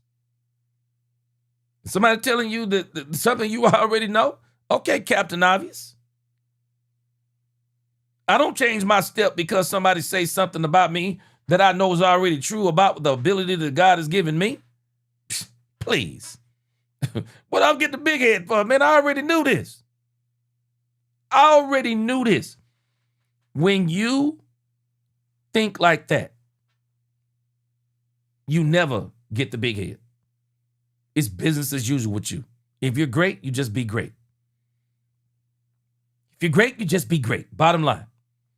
People got to learn that. People have to learn that. Skeptical fan, we're going to see. Dominique, that's my point. There's no drama. George Pickens has already signed the franchise tag. The non-exclusive tag has already been signed. There'll be no drama. He's already signed. He's already signed for 2026. He's already signed. And for George to sign this early, it seems to be a sign that he's going to be there in June. There'll be no drama. Now, if he don't show up in June, we'll see. But I'm going to wait to June. Because I believe he's going to show up. Because there was no reason for George to sign this franchise. There was no reason for George to sign the non-exclusive tag this early if he wasn't going to be there in June. There was no reason to sign it.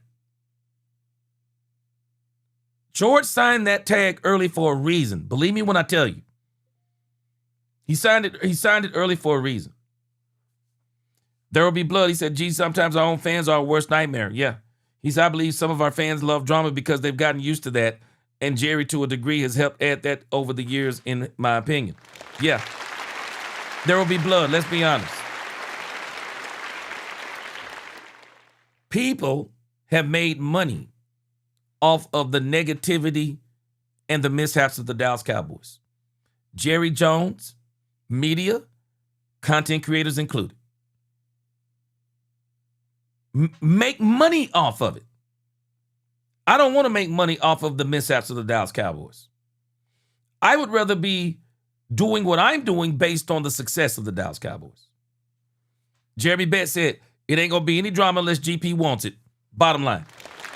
Bottom line, I've been saying this, Jeremy. And you're exactly right. Unless George wants it. He says, he haven't said a word. Come on, man. Like G would say to me, we the ones creating the drama like we want it to be an issue. What we doing? That's what I keep saying, Jeremy Betts.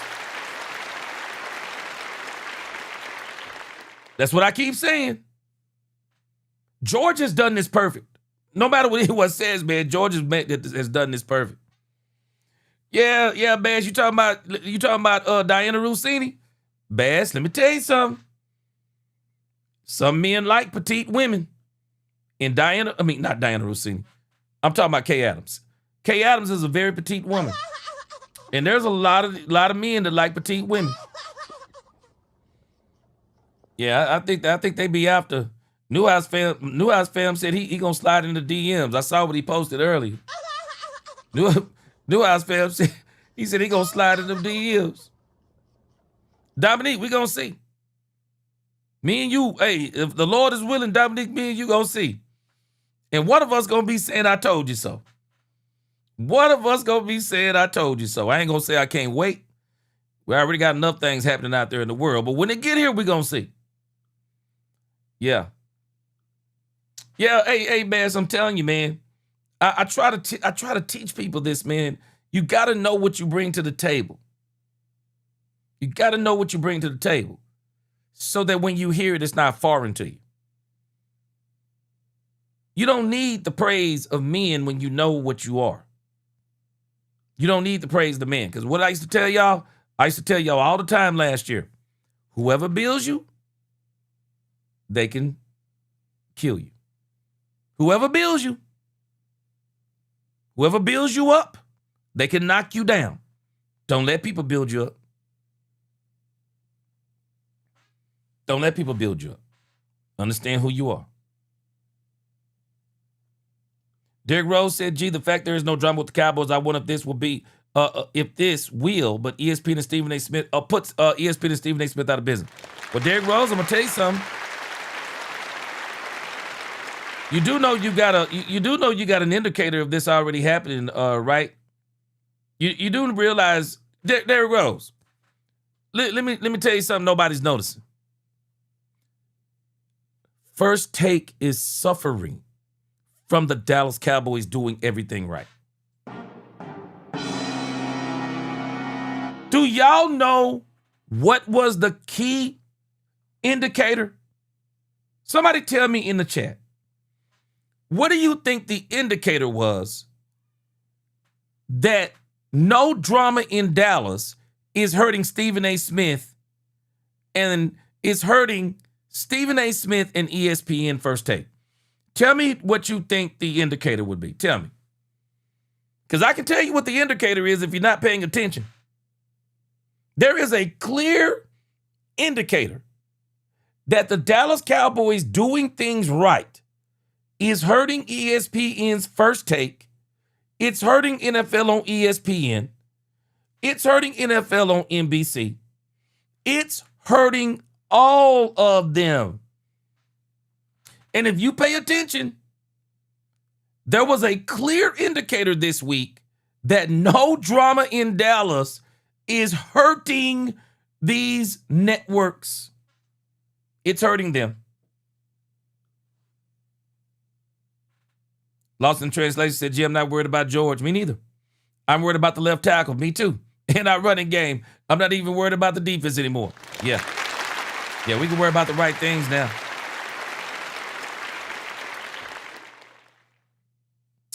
Bama Boy, he said, hey, what's up, Bama Boy? He said if GP gets $40 million, how would he be more money, how would he be more money, more problems than the notorious B.I.G.? Well, I can tell you now, he ain't finna get no $40 million in Dallas. He ain't finna get no $40 million in Dallas.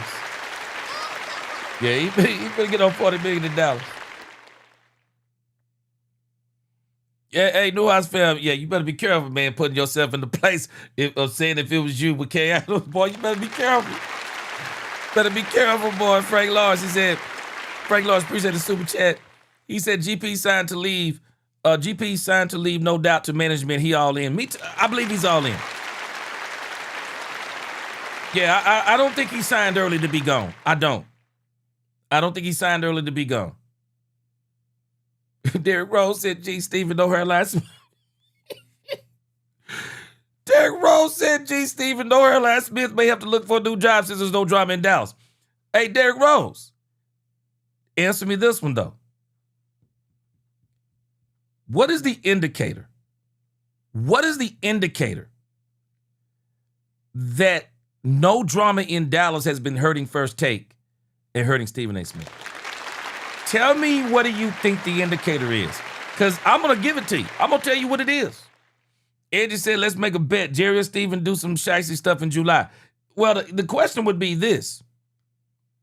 What would it be? There's nothing they can do.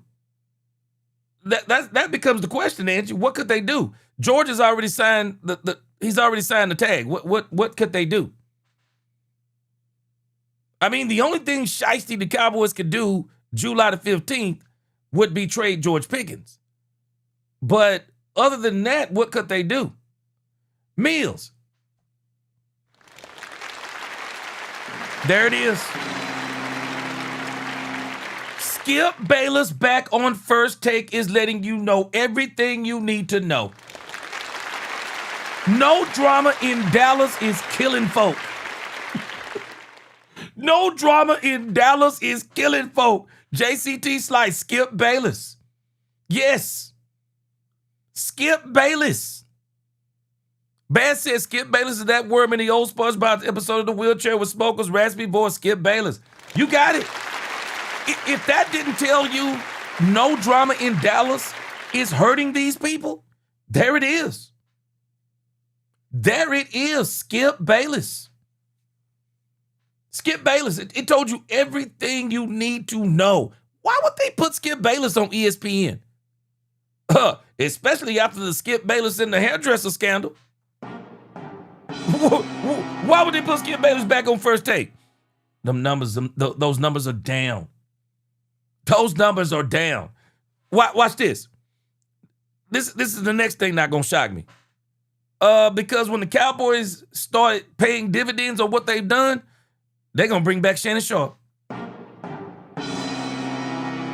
I wouldn't even be surprised if we saw Stephen A. Smith Shannon Sharp and Skip Bayless on ESPN again at the same time. What? Watch what I tell you. I will not be surprised. I will not be surprised. I absolutely will not be surprised if that happens. I could see Shannon Sharp, Stephen A. Smith, Skip Bayless, Cam Newton, all on the same set. Them boys is bleeding, man, because the Cowboys, they haven't been the drama they normally are. Okay, Bama Boy, he said, time down. He said, the Cowboys are trading for Detroit. Let me see. See if we got some breaking news.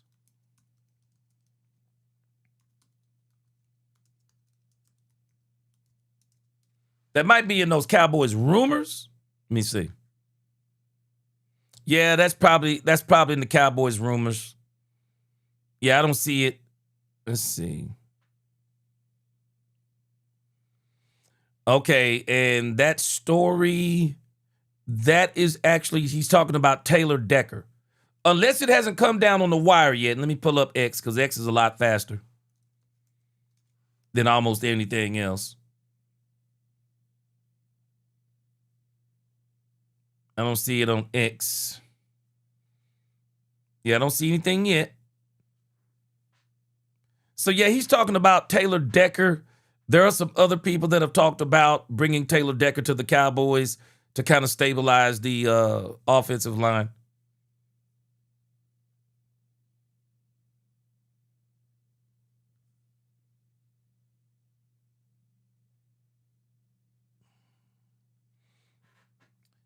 Hey, Angie, have you seen this picture right here? Tell me if this picture is real. I'm about to show you, Angie. Tell me if this picture is real.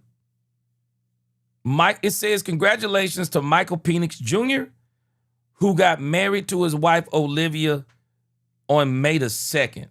Somebody tell me if this picture is real.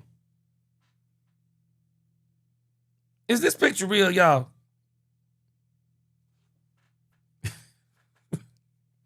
I mean, I'm not trying to be funny, though. Is this picture real?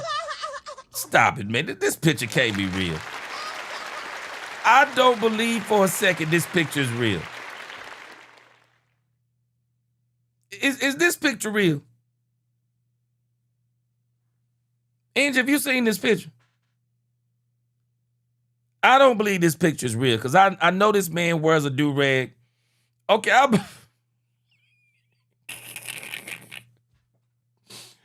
boy, I'm about to say, Mills, ain't no doggone. Mills, boy, ain't no doggone. Ain't no doggone. Angie, I had to show you that picture because I was like, wait a minute, I know this ain't real. Boy, man said, good Lord, man, I'm going to say, I know this can't be real, man. Because I see Petey's wearing a do-rag all the time. Come on, man. People need to stop, man. Man, people need to stop. Ain't no way this real, boy. Main purpose said, I saw the real picture on X. Man, ain't no way, man. Man, Roxanne fan said the preacher made it take off his do. Boy, ain't no way that's real. Football fanatic said, ain't no way a woman, hey, man, she would if his bank account probably looked right. Boy, I said, wait, man, I had to show y'all. I said, man, come on, man, this ain't real. This ain't real. Yeah, but again, man, that's Taylor Decker. That is Taylor Decker that they are talking about from the Detroit Lions. Woo! Rose said, babe, what up, Rose? What up, Rose? He said, boy, got a bell pep on his face. Boy, that's crazy, man, to do that man like that on that picture, man. Artificial intelligence needs to be stopped, man. Man, people need to stop with this stuff. Michael Smooth said, looking like a young red fox. Come on. Man, they need to stop this stuff, man. Hey, Angie, Dominique, we're going to see in July. But I tell you this, it's definitely going to be quiet up until July. Shoot. As far as the Cowboys go, it's going to be quiet. It is going to be quiet until July because what other drama can you have? The only drama that could possibly happen in Dallas is a George Pickens trade. But by George Pickens signing that tag in May, I just don't see George Pickens doing anything crazy in July. I really don't. Yeah, Mills, it's probably time for Dak Prescott. Dak, it's time for Dak to go and shave it off too. Yeah, it's time for Dak to shave it off. Bad said, Bosley, my brother, get you some Bosley. Yeah, man, I don't think, it can't be real. Because I was about to say, boy, man, ain't no way. How they gonna do that man like that, man? Hey, let me tell you something, Roxy fan. Boy, that's worse than Steve. Man, that's worse than Stephen A. Smith. All right, man, we got a couple of quick hits right here. People are never, until one of these teams. Yes! Here we go! Until one of these teams win a Super Bowl. The reality is we're not going to know who won the Dallas Cowboys Michael Parsons trade. I'll tell you right now, if you, people say, who won the Michael Parsons trade? How about we change up what we're saying? Rather than people saying who won the Michael Parsons trade, maybe we should be saying who's winning the trade so far. Who's winning the trade so far? Because in the grand scheme of things, unless there is a Super Bowl won with one of those teams, neither one of them wins the trade.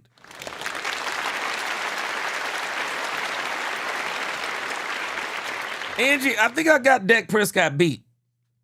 Right in here. I got Dak beat right in here, Angie. But Dak got me beat up here. This is where Dak got me beat. But I got Dak beat right here. Dak wish he had this, Angie.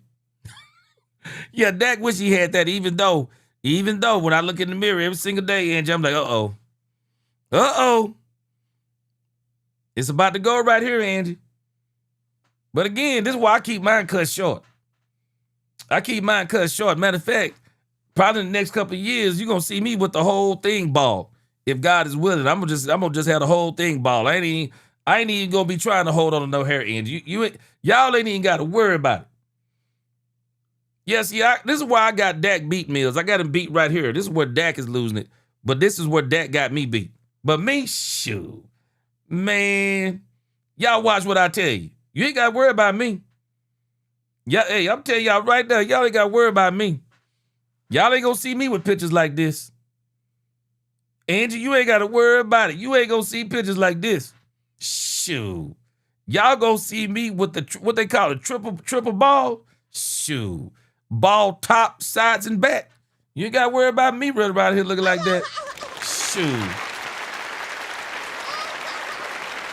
Hey, I'm going straight Samuel L. Jackson. Now hold on. It depends on which. Hold on, man. It just depends on which Samuel L. Jackson you're talking about. Let's see. Let's pull up Samuel L. Jackson.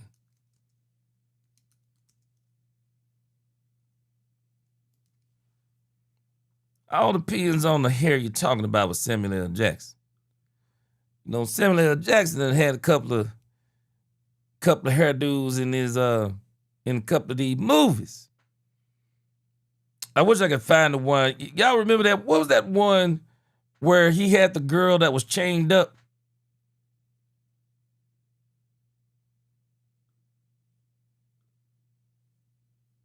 The one that we had, but I don't know. Angie, I could go with this one right here.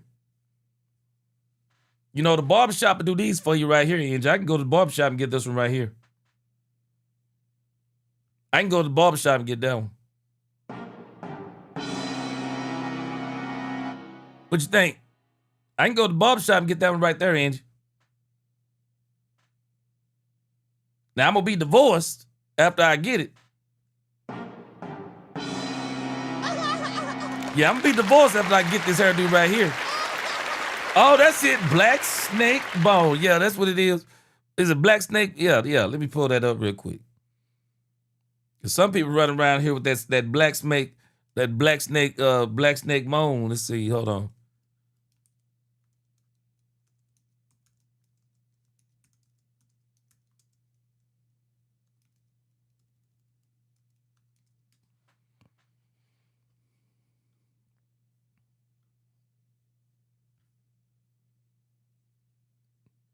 And you talking about this one right here? What about this? You can't be talking about this one right here, King.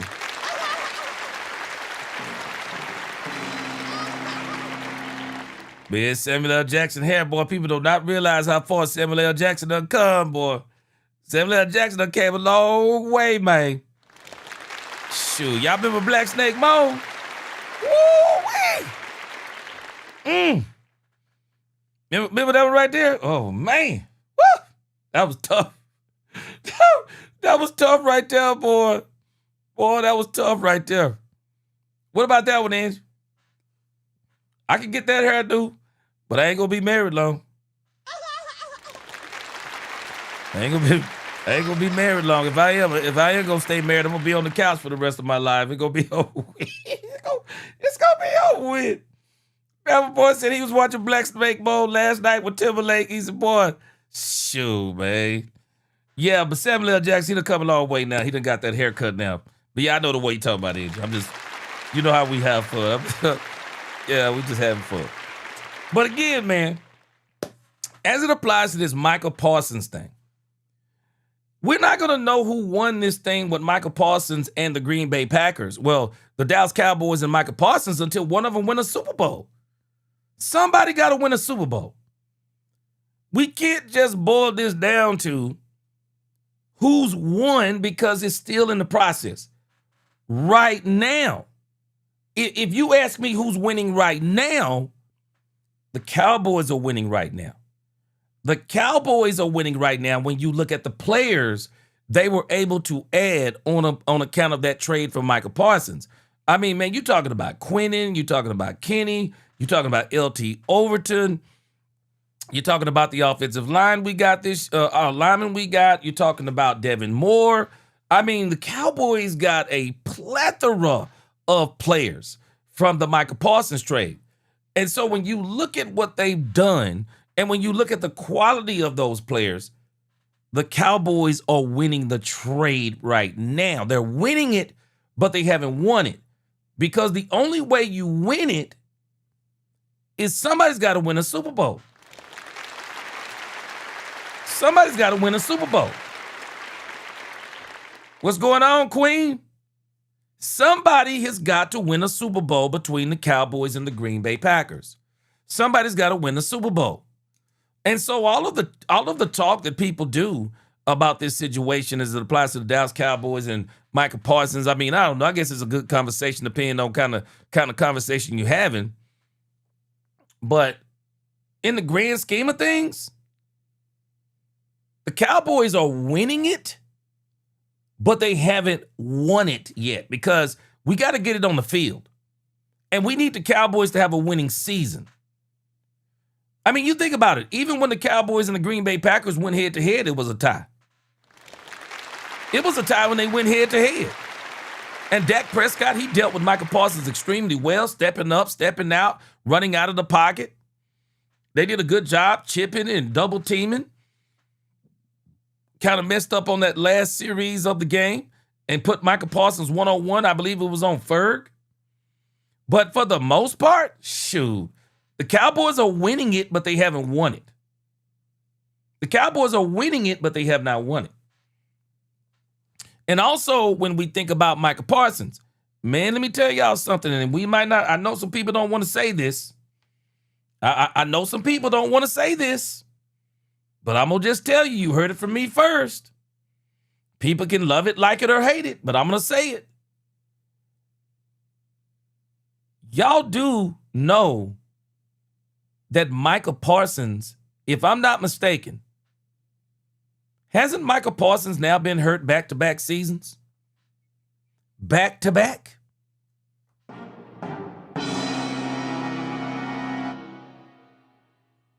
Am I going crazy? Michael Parsons has now been hurt back-to-back seasons. Michael Parsons has missed multiple games in back-to-back seasons. I'm telling you right now, anybody can say anything they want to say. I would be absolutely sick if the Dallas Cowboys would have signed Michael Parsons to that deal and the same thing that happened in Green Bay would have happened in Dallas, I would have been sick. I don't know about y'all.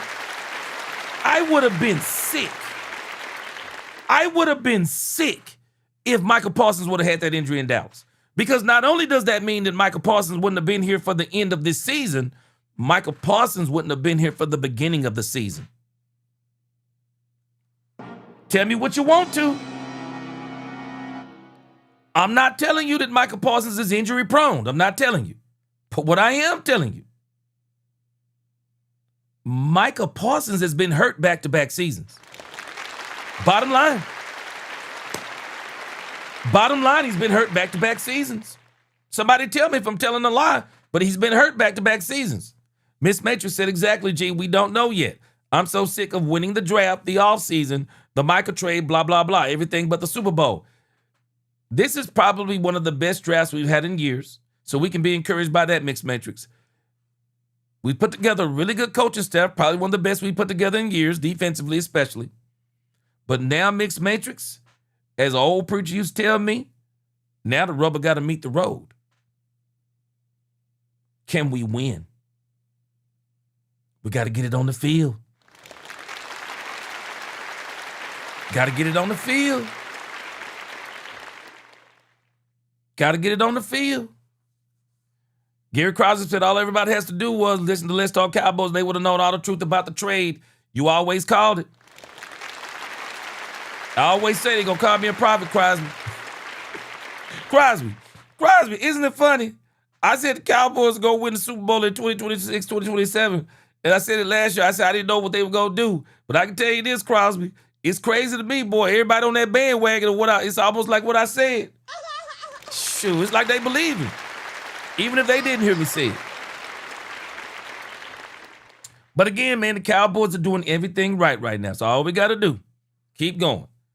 Miss Matrix said, would anyone have said the Herschel Walker trade was a win if they didn't snip the NFC Championship, let alone the Super Bowl? Miss Matrix, as a matter of fact, they were killing Jerry Jones when he first traded Herschel Walker.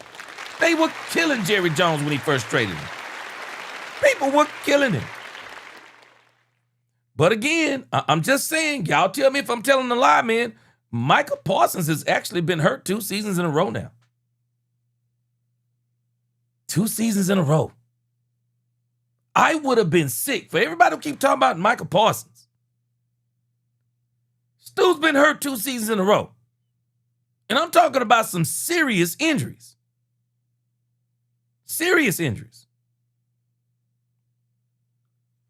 How did he get injured? What was it the first time? Wasn't it a high ankle sprain? I think he suffered a high ankle sprain. And we got to realize something about Michael Parsons, a very violent player. Michael Parsons is a very violent player. And I mean violent in a good way. He's a very violent player, man. And when you are a very violent player, especially when you are as explosive as a Michael Parsons is, man, that can be hard on knees and things of that nature. Now, Michael Parsons got hurt in 2024, had a high ankle sprain. That's what I thought. He had a high ankle sprain in 2024. He missed 4 games. 2025, of course, he tore the ACL. That was season ending. I'm just telling this, man, your best ability is availability. I would have been sick had Michael Parsons been here and got injured. Because we're dealing with the same thing, but worse, with one DeMarion Overshown. This is what's holding DeMarion Overshown back. This is what's going to stop DeMarion Overshown from getting paid. He's not going to get paid. Not the way he probably should. And he's probably going to be fighting with the Cowboys too. He went and got David Mulugeta as his doggone agent, so we'll see what happens. But, man, we would be sick right now if Michael Parsons, if Michael Parsons, they'd have paid Michael that money, then he would have got injured with the Cowboys. Oh, my gosh. Bevel Boy, he said, you talk about Samuel L. Jackson, he says the bat signal. Oh, you ain't seen nothing yet. I got another hairline to show you in just a moment. Yes, sir, Frank Lawrence. Hey, man, we got Kenny Quinnen and Malachi Lawrence. Devin, yeah, man, we got some great stuff. We're winning. We're winning. We haven't won it. We got to get the Super Bowl. The only way you win this trade is you get the Super Bowl. But what if we win it this year and Green Bay win it next year? Did we win it? We didn't win it either. Both of us won in the grand scheme of things. And what I said yesterday, up until somebody proves me wrong, I believe the Cowboys and Michael Parsons won. The Cowboys are better with Michael Parsons gone because of what they've added to the team. Michael Parsons is better gone because the Green Bay Packers had a better defensive team around Michael Parsons. And so last season, I mean, if they were going to do it, it would have been last season. But, man, let me tell you something. Boy, Michael Parsons might have stepped into some cow manure. I'm serious, man. Michael Parsons might have stepped into some cow manure. JCT Slice said, another indicator of down ratings is that Speakeasy with Shady McCoy is kicking up with Dak, kicking the decade. He wants to remain relevant. Man, that show is out. That show ain't serious anyway, having him on there. Yeah, Raymond, problem is, though, it didn't equate into... And Raymond, let me show you how you just made a great point. So Michael Parsons had more sacks than any Cowboys player last year, correct? How did it benefit the Green Bay Packers in the grand scheme of things? How did it benefit them? How did Michael Parsons having more sacks than any of the Dallas Cowboys last year benefit him? In the grand scheme of things, it didn't. Why? Because he got injured. Because he got injured. So in the grand scheme of things, the Green Bay Packers have got to wait, and they're praying that it's gonna come to fruition this year. But man, when you got a player that's explosive as Michael Parsons, you just don't know what he's gonna look like when he come back. You just don't know what he's gonna look like when he come back. I'm praying he comes back better than he was before. But the reason why I say that Michael Parsons might have stepped into some cow manure is because the Green Bay Packers kind of wrecked their draft, and they didn't have a good draft. And the Green Bay Packers have started losing some of those defensive players. And so they may be putting Michael Parsons in the same situation that he was in Dallas. You don't get Michael Parsons and take talent away from around him. You want Michael Parsons on a team with talent around him. Because if you put talent around Michael Parsons gets to dominate. But if you put him on a team where now you can take him away, and then the defense is just mediocre at best, well, it's the same thing you had with the Dallas Cowboys. So we're going to see. We're going to see, because last year was the best chance I believe they really had. So let's kind of look at some of the defensive departures. Y'all tell me how big of a deal this is. I think Michael Parsons might have stepped into some boo-boo. I believe Michael Parsons might have stepped into some boo-boo, and people aren't acknowledging it.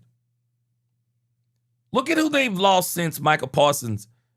Look who they lost since the 2025 season. Look at this. Rashawn Gary. Some people would tell you that's not a big deal. They lost Kingsley Engelbert, signed to the New York Jets. They lost Quay Walker, I believe, in free agency. Kobe Wooden, lost him. Man, this thing, I mean, if I was Michael Parsons, I would be furious right now. That defense he was on last year, Super Bowl level. This is bull junk right here. You don't bring in Michael Parsons, and then you lose these players. Why would you do that? So you just put Michael Parsons back in the same situation that Michael Parsons was in Dallas. Why would you do that? If I was Michael Parsons right now, I'd be furious. This is bull junk if I'm Michael Parsons. You just put me in the same situation I was in Dallas. You took away these players. I'm sure they added some young players, but now you made Michael Parsons, again, the primary focus of a defense, to where defenses say, let's take away Michael Parsons, and the rest we can deal with. Stupid. I'm telling you, man. Hey, I'm telling you. Man, sometimes you got to be careful what you ask for. Shoot. Got to be careful what you ask for sometimes, man. You have to be careful what you ask for. Bama Boy said, gee, the heck with Parsons. Jerry made him the highest paid non-quarterback guarantee, but a 5-year deal. Green Bay gave him a 4-year deal. That was the difference, a few millions. Man, I'm telling you right now, I think they may have put him in the same situation.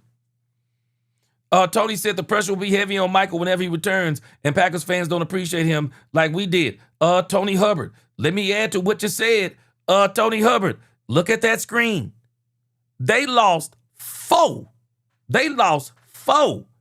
Four major players. Gary, Ingeberg, and ain't nobody can tell me Quay Walker wasn't major. If they lost Quay Walker, you can't tell me that wasn't major. That is crazy work. Quay Walker? Major. They'd already given up Kenny Clark the year before.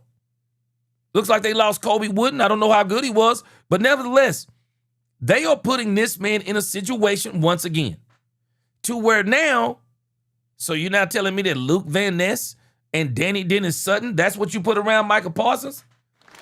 It's stupid. If I was Michael Parsons, I'd be furious right now. I'd be absolutely furious right now if I was Michael Parsons. And I'm going to tell you what I believe. I believe they thought last year was going to be the Super Bowl run.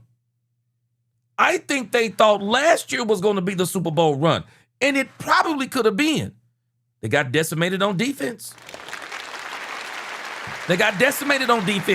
One player after another. And then the final straw, Michael Parsons went down. And what they thought was going to be a guaranteed Super Bowl. Because I'm going to tell you right now, the way that defense was looking, if that offense would have got humming at the right time, and the way that defense was looking, shoot, they might would have pulled that Super Bowl off last year. But coming into this year, nah, bro, it ain't happening. I got news for us, y'all. I'll go out on a limb and say it right now. Not right now, right now. I'll say it right now. I don't even think they'll be Super Bowl contenders next year. I don't. Ron Hanna said the winner will be the team who wins the Super Bowl first. Exactly. And I don't think the Green Bay, with what they've done, I don't even think they'll be contenders. I don't. They done put Michael Parsons in the same situation he was in Dallas. Same situation. He gonna have to do everything over there now.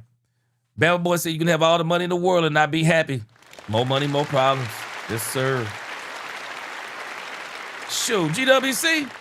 Man, I'm telling you right now, bro, I'm telling you, book it. Man, Ruben Bang Jr. gonna play like a demon. GWC said when Bang wins Defensive Player of the Year, I'm gonna be right here on Let's Talk Cowboys saying the G already called it like George Pickens saga. Man, I'm telling you, bro. That boy Ruben Bang gonna play like a demon. Watch what I tell you. Hey, let me tell you something, Jabri Quinn. Yeah, something is brewing with Mekhi Lawrence. I believe the Cowboys gonna get him signed. Have y'all seen all of the guaranteed contracts these rookies are signing now? I mean, they're signing $50 million deals and getting all the money guaranteed. That is crazy. 70s Fan Show, he said, has a defense ever went from last to first? Well, that's tough right there. We're going to see. Michael Smooth, I'm with you. I don't think they're going to make it. I don't even think they're going to be contenders next year. They done went over here and did Michael Parsons, put him in the same situation he was in Dallas. Stripped him of all the players around him. I mean, look at the secondary. Come on, man. That's why for me, man, you know what? I need balance in my life, bro. I need money and the chip. I don't want just the chip, man. I need money and the chip, man. I mean, don't get me wrong. I mean, I'm going to sleep pretty good at night on $43 million. I mean, I'm going to sleep pretty good at night. Probably is when I wake up. No, bro, when I wake up, I want to know I got that chip sitting on the mantle, man. Antonio, you said Parsons ain't mad. He got paid. That's all he cared about. Hey, y'all remember when Ty Smith said it? Ty Smith said he got what he wanted to be the highest paid player. Ty Smith turned right around and signed a deal. And signed a very good deal with the Cowboys. Yeah. And didn't try to just rake the Cowboys over the coals. He said all that good teammate stuff and for the team stuff was fluff. He showed that when he took a nap on the table. Man, I'm telling you, Michael Parsons. All right, I'm going to show you a couple of things. I was trying to find Samuel L. Jackson. Somebody had brought up Samuel L. Jackson on the Django Unchained. Y'all forgive me, man. I be doing this stuff. I be doing this for Angie because Angie seems to get a kick out of hairlines. Angie, tell me, do you remember Jamie Foxx with this right here? Somebody mentioned Samuel L. Jackson in the Django Unchained. Angie, do you remember Jamie Foxx when his hairline looked like this? Anybody remember this? See, Jamie Foxx, he got that money, bruh. Jamie Foxx went and cleaned it up. He better than me, because I ain't doing it. I ain't spending all that money going over to Turkey or wherever they go. Man, y'all talking about Samuel L. Jackson, boy, y'all must have forgot. And, let me show you something I saw today. Again, people don't be paying attention to some of this stuff. So Dan Rogers, I respect Dan Rogers. Dan Rogers posts some good stuff. But I just don't. Let me show y'all when people start exaggerating. I don't like this. This is an exaggeration. I told y'all this yesterday. He says the Cowboys defense over the past 6 years. The year before Michael, historically bad. With Michael, great. With Michael, great. With Michael, great. With Michael hurt, not great. The year Michael left, historically bad. Now, let's add some context to this. I don't like when people do this. Michael Parsons actually had more help around him in the first year. Michael Parsons had more help around him in the first year. But again, I'm going to stick to my original premise. Now, understand too, Dan Quinn was here. Let's not overlook this. Dan Quinn was here with Michael Parsons. And Dan Quinn not only had Michael Parsons looking well, Dan Quinn had Trayvon Diggs. How good did Trayvon Diggs look with Dan Quinn? How good did Trayvon Diggs look? How good did DeRon Bland look with Dan Quinn? How good did he look? How much better did Demarion Overshown look with Dan Quinn? At least when he was on the field. How much better did the safeties look when Dan Quinn was here? Even the linebackers. I mean, being very disingenuous. Even with Leighton Vander Esch here. I mean, Michael Parsons, DeMarcus Lawrence was here. There were some players here that Dan Quinn actually had playing pretty good. Let's not acting like that Michael Parsons was the sole reason why that defense was playing well. But I think this is actually wrong what he said. I told y'all this yesterday. The defense wasn't great. Michael Parsons was great. There's a difference. There's a difference. Michael was great. The defense, The defense was good. The defense was not great. Because if you're telling me you got a great defense, you win Super Bowls with great defenses. You win Super Bowls with great defenses. You absolutely win Super Bowls. Oh, I forgot Tony Hubbard. Let me hold on a second. Put some respect on my name. You put some, hey. When y'all say my name, put some respect on it. Hey, when you say Jordan Lewis, put some respect on my name. I forgot, bro. You understand Forgive me. When y'all say my name, put some respect on it. Let me tell y'all something. Jordan Lewis was so good. There are very few players you'll ever hear Jerry Jones come out and say, we made a mistake in letting that player go. I've heard Jerry Jones say multiple times now, we made a mistake in letting Jordan Lewis go. But to say that the Dallas Cowboys defense was great, I'm not buying great. Will I buy Michael Parsons was great? Yes. I won't buy the Cowboys defense was great. And the reason why I don't buy the Dallas Cowboys defense was great, the reason why I say this is a bunch of just bad commentating, somebody trying to defend a point that probably doesn't even need to be defended. But A lot of y'all, I'm pretty sure you're familiar with HTM Sports. And he posted a great, I think it was HTM Sports. HTM Sports put this together, I believe. And this stat tells you everything you need to know. This is a powerful stat he put together. Look at this. The Dallas Cowboys playoff rushing defense totals. Now, the reason why I ain't putting this up here is because Micah Parsons was here. Micah Parsons was here on some of these. Total playoff. It was terrible in 2018. People blame this on Dak Prescott. Meanwhile, the Rams ran for 273 yards and 3 touchdowns on the ground. 2021, they ran for 169 yards and 2 touchdowns on the ground. 2022, they ran for 113 yards, 1 touchdown on the ground. 2023, 143 yards and 3 touchdowns on the ground. Absolutely destroyed the Cowboys defense. Absolutely destroyed. Absolutely. This isn't even as much as a Micah Parsons thing. Cowboys have struggled with stopping the run for a long time. But to say that the Dallas Cowboys defense was great, man, I got problems with that. I can't remember a great Dallas Cowboy defense since the 90s. There have been some good Dallas Cowboy defenses. I'm struggling with great, man. Man, when you start talking about great,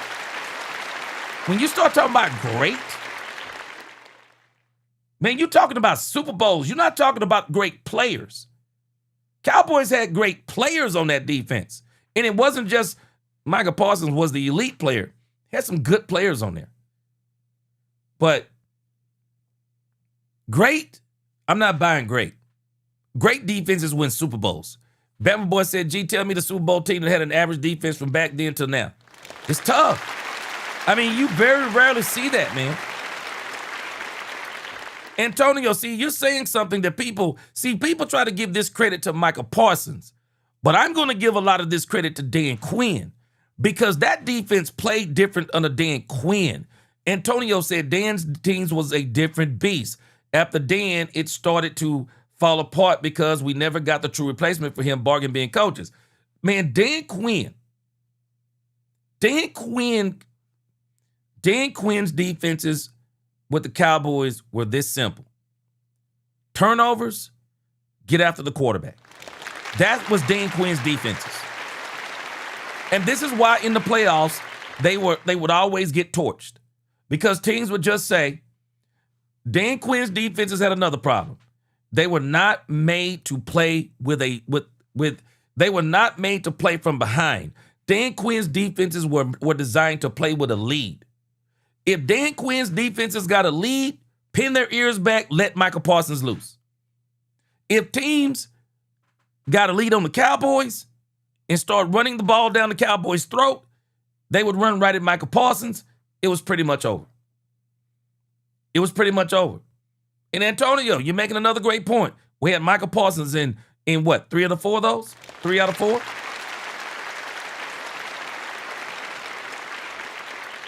Yeah, and I got a lot of respect for some of the things I've seen Dan Rodgers post. But this right here, no. If you tell me Micah Parsons was great, I'll agree with you. If you tell me the defense was great, I'm not going to agree with you. The defense was good.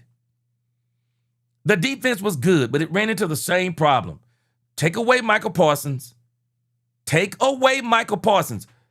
great defense. Follow what I'm telling you. When you have a great defense, you don't get to take away one player and stop that defense. Prove me wrong. When you got a great defense, you don't take away one player. Because when you take away that one player with double teams, with chips, and lining up the tight end on the same side as the right tackle, nah, bruh. No, that means you're going to get beat up. That means you're going to get beat up somewhere else. You choosing your poison. That's what you're doing on a great defense.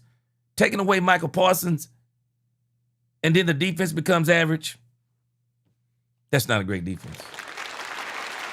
And Dan Quinn's defenses couldn't stop the run. They just couldn't do it. They couldn't do it consistently. Just junk.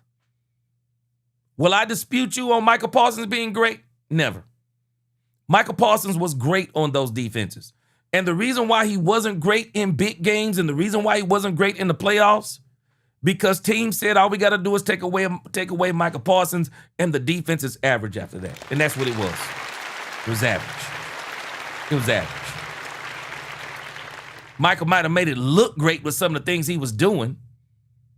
Might have even helped it to look great with some of the things he was doing, but no. No, it wasn't great. Wasn't great. Robert Dudley said DQ brought out the best in number 11, Fowler, Curse, 27. Yeah, he did. People ain't giving Dan Quinn enough credit. Dan Quinn got here and that defense turned around.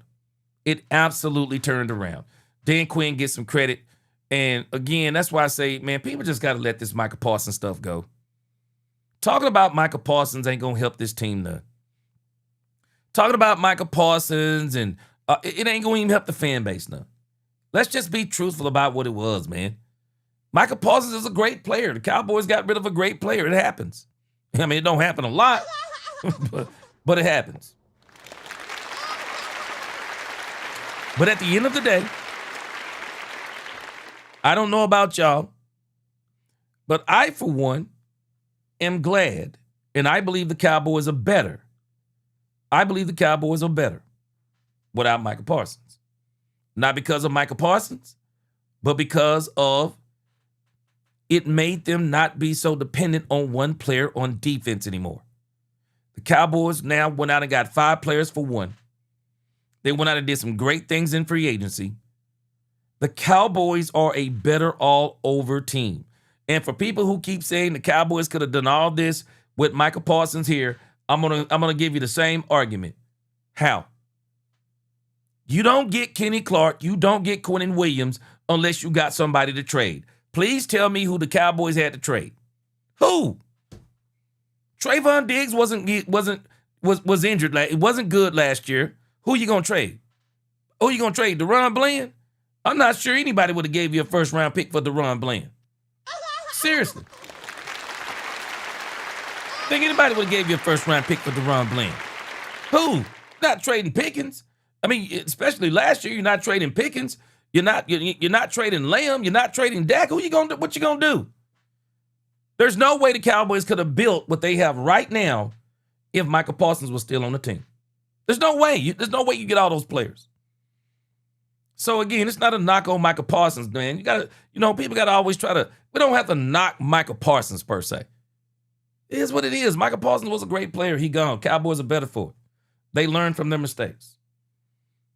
And the Cowboys are basically saying we are no longer going to be a one-man defense like we were when Michael Parsons was here. That's what we were.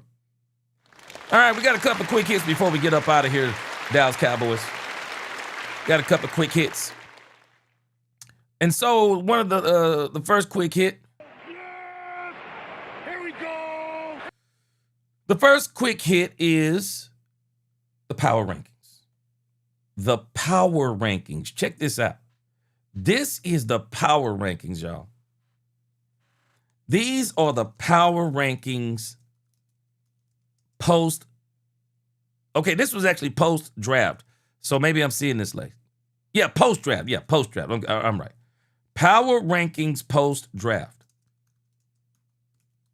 These are the power rankings. And so, as you can see, they have the Dallas Cowboys at number 21. Come on, man. And now they're saying after the draft, the Cowboys moved up 3 places? Come on, man. There is no way I'm putting the Atlanta Falcons, even if the Carolina Panthers did beat the Cowboys last year. I'm not putting the Giants. Vikings beat us last year. I'm not putting the Packers as they're currently constructed. I'm sorry. I still say it, on this list, the Cowboys at least got to be somewhere 16, 17, or 18. Come on, man. I'm tripping on the fact they even got the Eagles at number 4. The Eagles at 4? Come on. I'm not even buying the Eagles at 4. I will buy the Broncos at 2. Seattle, I'm still putting Seattle at 1. They beat the Rams. I would put Seattle at 1, Broncos at 2, Rams at 3. No way I'm putting Eagles at 4, Baltimore Ravens at 5.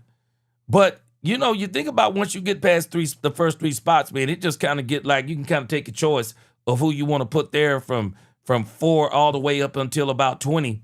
But there is no way I'm putting the Cowboys at number 21. I think they're better than the Falcons. I would still say, even though we got beat by these 3 teams, New York Giants at least one time, and we tied with the Green Bay Packers, I would have the Cowboys somewhere around 16 to 19. Y'all tell me what y'all think. And again, this is just no big deal. It's just post-draft stuff. It's just post-draft stuff. What's going on, Brandy? Andre Johnson, what's going on? He said we will be number 4. We're going to see. I'm excited to see where the Cowboys end up as we continue to go. But that's kind of where they got the Cowboys. All right, let's get another quick hit in here. Another quick hit. So they got some fan bases that are up under the most pressure. I saw this and I thought it was pretty funny. Fan bases under the most pressure. And y'all already know, Cowboy fans, y'all already know we have got to make the list. And this is where they have us. Let me see here. Fan bases under the most pressure. Have y'all seen this?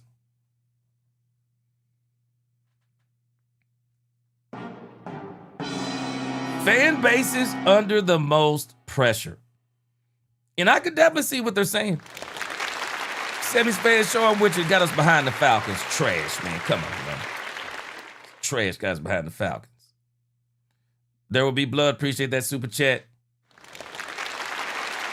Sammy's fans show. Yeah, okay, I got that one earlier. Yeah, has the defense ever went from first to last? I don't know. You know what? I'm going to look that up and see if we can talk about that next time. Yeah, I'm with you, Christopher King. Rankings don't matter until the rubber hits the road. That's what we got to do. We got to let that rubber hit the road. Look at this. Which fan base is under the most pressure right now? I think this is pretty funny. Mark Davis, what up? It's pretty funny. Cowboys, Miss Matrix, I believe Miss Matrix can definitely identify with this. Cowboys, all hype, not enough results. I can see where they would get something like this. JCT Slice. This one here I'm pretty sure you like. Buffalo Bills, great team, no Super Bowl. I can see it. Baltimore Ravens, I can definitely see this.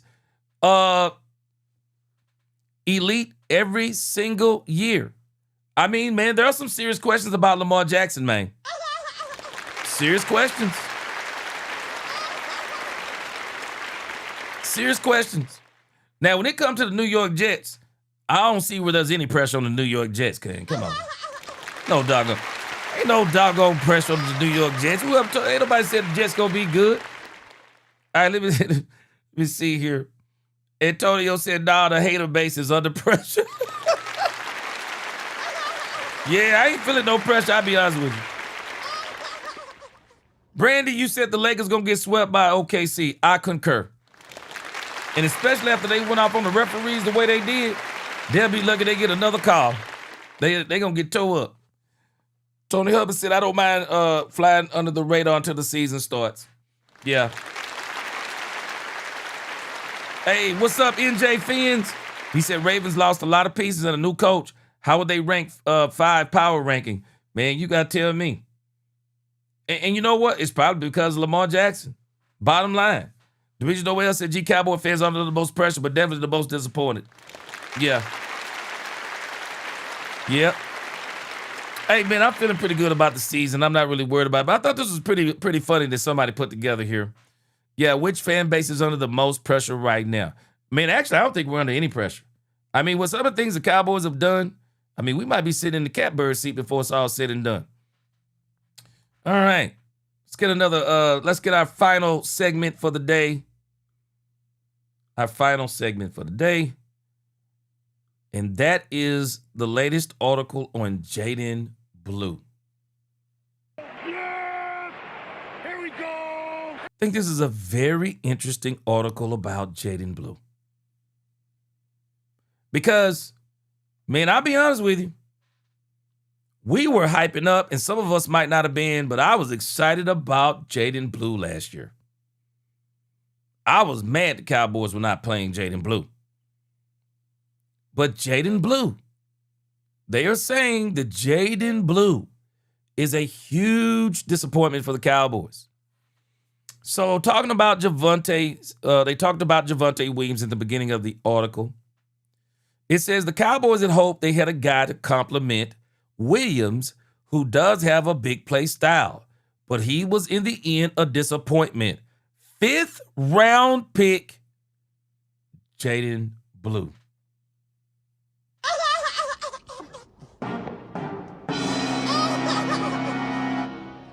Jaden Blue. I think a lot of us were expecting big things from Jaden Blue. Says Jaden Blue setback for work ethic. It says Blue is a 5'9", 196-pound speedster who ran a scorching 4.39 40-yard dash at the 2025 draft combine. I thought he ran a 4.28. He was not a starter during his tenure at Texas, but showed promise as a playmaker capable of making breakaway runs, and the Cowboys gambled on him in the draft. But Blue dipped in the draft because of concerns about his work ethic and approach to practice and film study, and when he got to the NFL, that did not change. Now, one of the issues I believe with this dude, Jaden Blue, is that Jaden Blue seems to be a very talented player. He seems to be a very talented player. But he seems to think his talent will get him everywhere he needs to go, and that practice and film study is not that big of a deal if you just kind of listen to what they are saying. Said he had just 38 carries for 129 yards last year. And after getting a chance to be RB2 last year for 4 weeks in October, Blue was benched and did not return to the lineup until the season finale when Williams was out. Looked pretty good at the end, though.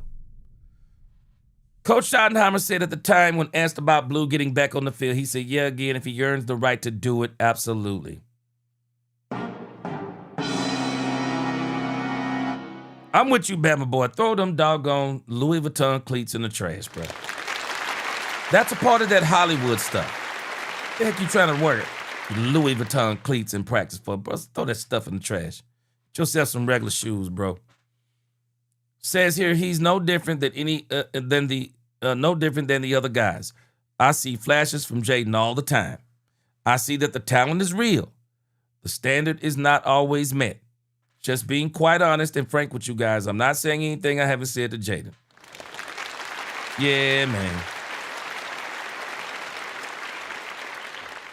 But it goes to show you, though, the Cowboys are still going to give him in Phil Moffitt an opportunity. It says here, Cowboys could use a big play running back like Jaden Blue. It says this week in sizing up the gains the Cowboys made in the NFL draft, former Cowboys scout Brian Broaddus and host Eric Chiafalo of Love of the Star podcast discussed Blue and Broaddus, called out the disappointment of 2025. I brought this up. He said, you want to get more explosive in the run game. The explosiveness is in the run game, and some of that is on the offensive line. But Javonte Williams, as much as we love him, as that grinded out kind of back. And that's what I kind of said about Javonte Williams. And that's why he wears down towards the end of the season, because they're using him as a battering ram. They need Jaden Blue to meet expectations they had for him when they drafted him last year, because he is the one guy that can really bring that home run element to the rushing attack. And I think that can go a long way. Yeah.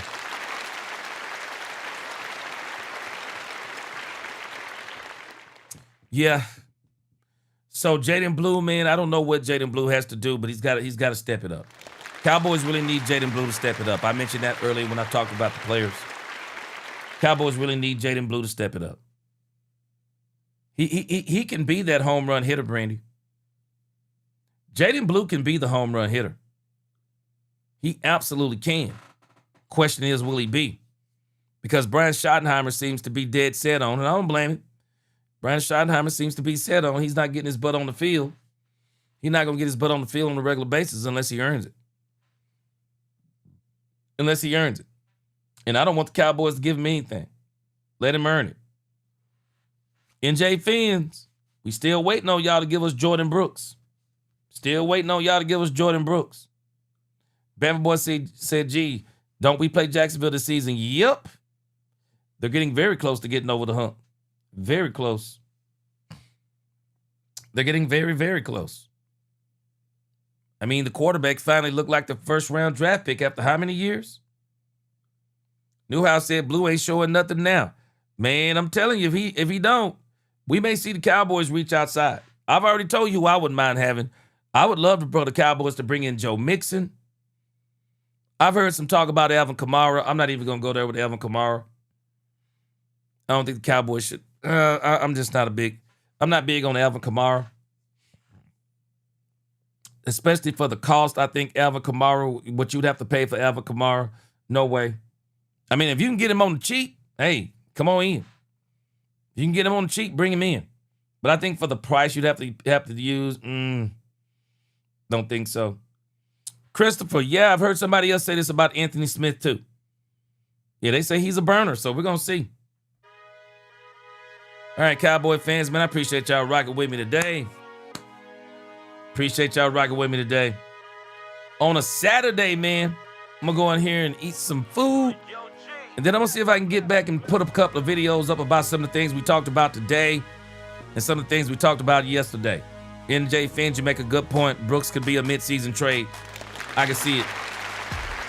I can see it. Wow, Bama Boy, you said Kamara said he'll retire before coming to Dallas. All right, well then let him retire then. Let him retire then. We ain't begging you like that, bro.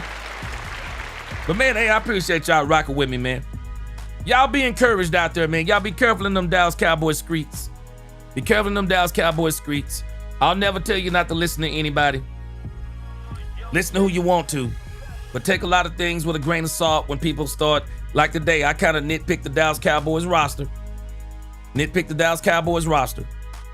Talked a few things, talked about some of those type of things. But don't let people spoil your approach to the Dallas Cowboys and your excitement about the Dallas Cowboys. Man, we got every reason in the world to be excited about the Dallas Cowboys. They are doing a lot of good things. We just got to see it hit the field. And I done told y'all, man, I am waiting for Oxnard, California. I want to see what the Rams gonna show us about ourselves like they did last year. I'm excited. We got a long way to go. But y'all be careful out in them Cowboys streets. Don't get down on the Dallas Cowboys. Just keep watching the way they're moving. And let's keep watching the Dallas Cowboys improve this team. And let's keep on, hey man, let's just keep on rocking together. Y'all the best chat on YouTube. Appreciate everything y'all do. Until the next time, DC4L, God bless. Let's talk Cowboys and we talk facts. Peace.